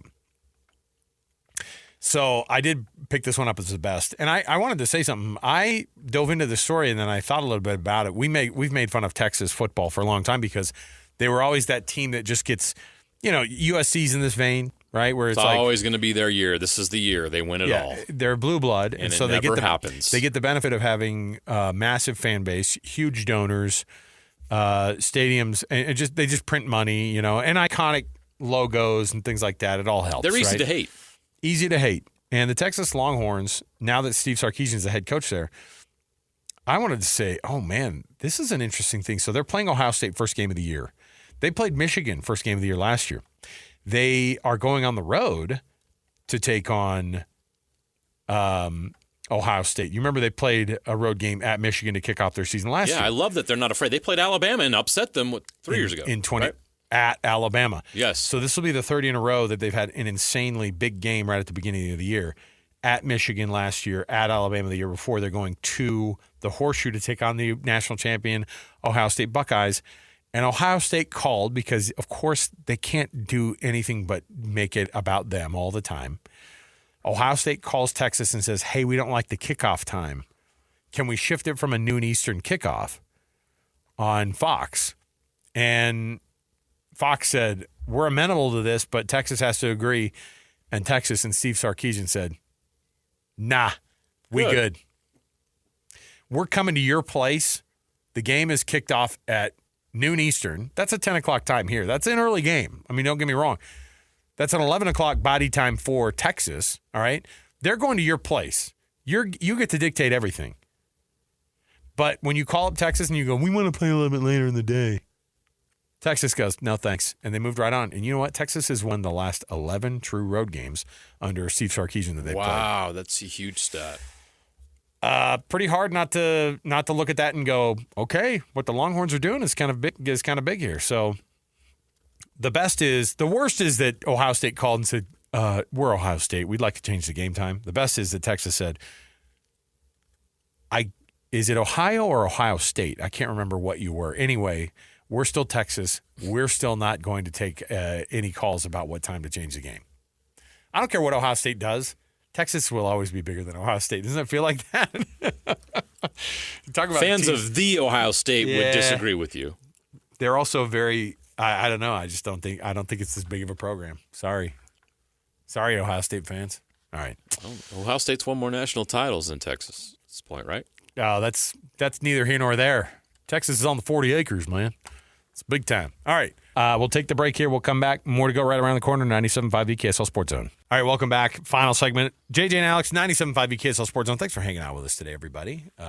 Jeremiah Jensen, am I right? Alex Kirry here as we wrap things up. You can listen to any portion of the program anywhere that podcasts are found. You can go to the KSL Sports webpage. Just go to KSLSports.com. Find the podcast button, click it right there, listen to any of the shows. We love when you subscribe to the program, and you can also watch it live on YouTube on our KSL Sports page as well. JJ, hockey tonight, hockey last night. I was just blown away by how good that Dallas Stars team is. Yeah. They win 6-3. They were down 3-2 going into the third period, and then they just rattle off 4 goals, no problem. There have been a lot of big blowouts in these games so far. I'm not saying that the NHL doesn't have isn't good in the playoffs. This is usually when we get the best hockey, but this just shows you the level of talent some of these teams are at right now. No doubt about it, and especially in that Stars-Oilers series. I mean, some of the best players in the game, Mikko Rantanen. You look at across the board, Leon Draisaitl, obviously, and then, obviously the best player, Connor McDavid, in the entire league, on the entire planet. All playing in the same series? Are you kidding me? Crazy. It's pretty good. So that series is going to be great. I'm a little worried, though, about this series with the Panthers and the Hurricanes. It's supposed to be good, but the Panthers right now feel inevitable to me. It feels like we're going to get the Panthers in the final, and we could get that rematch with the Oilers, but, man, you're right. The Stars look pretty good. Either way, I think we're going to have a great Stanley Cup final, but I do feel like, especially after tonight, if the Panthers, the game's on right now, Panthers, if they can beat the Hurricanes tonight, if they take a 2-0 lead on the road, that thing's over. That's over. There's no way you're coming back to beat that Panthers team.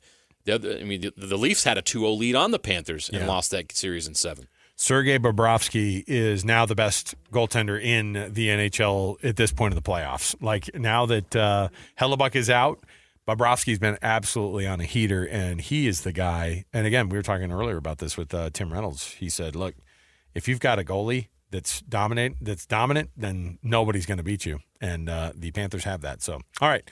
For JJ, I'm Alex. We'll be back again tomorrow. Christian, thanks for filling in for Alex these last few days, man. We appreciate it. Been a pleasure. Thank you. We'll be back again, and Christian will be back again, I'm sure, at some point too, to lose another round of top 10. I'm sure. Also, we appreciate you playing. Do better, Christian. Do better. All right, we'll be back again tomorrow. 97.5 VKSL Sports Zone.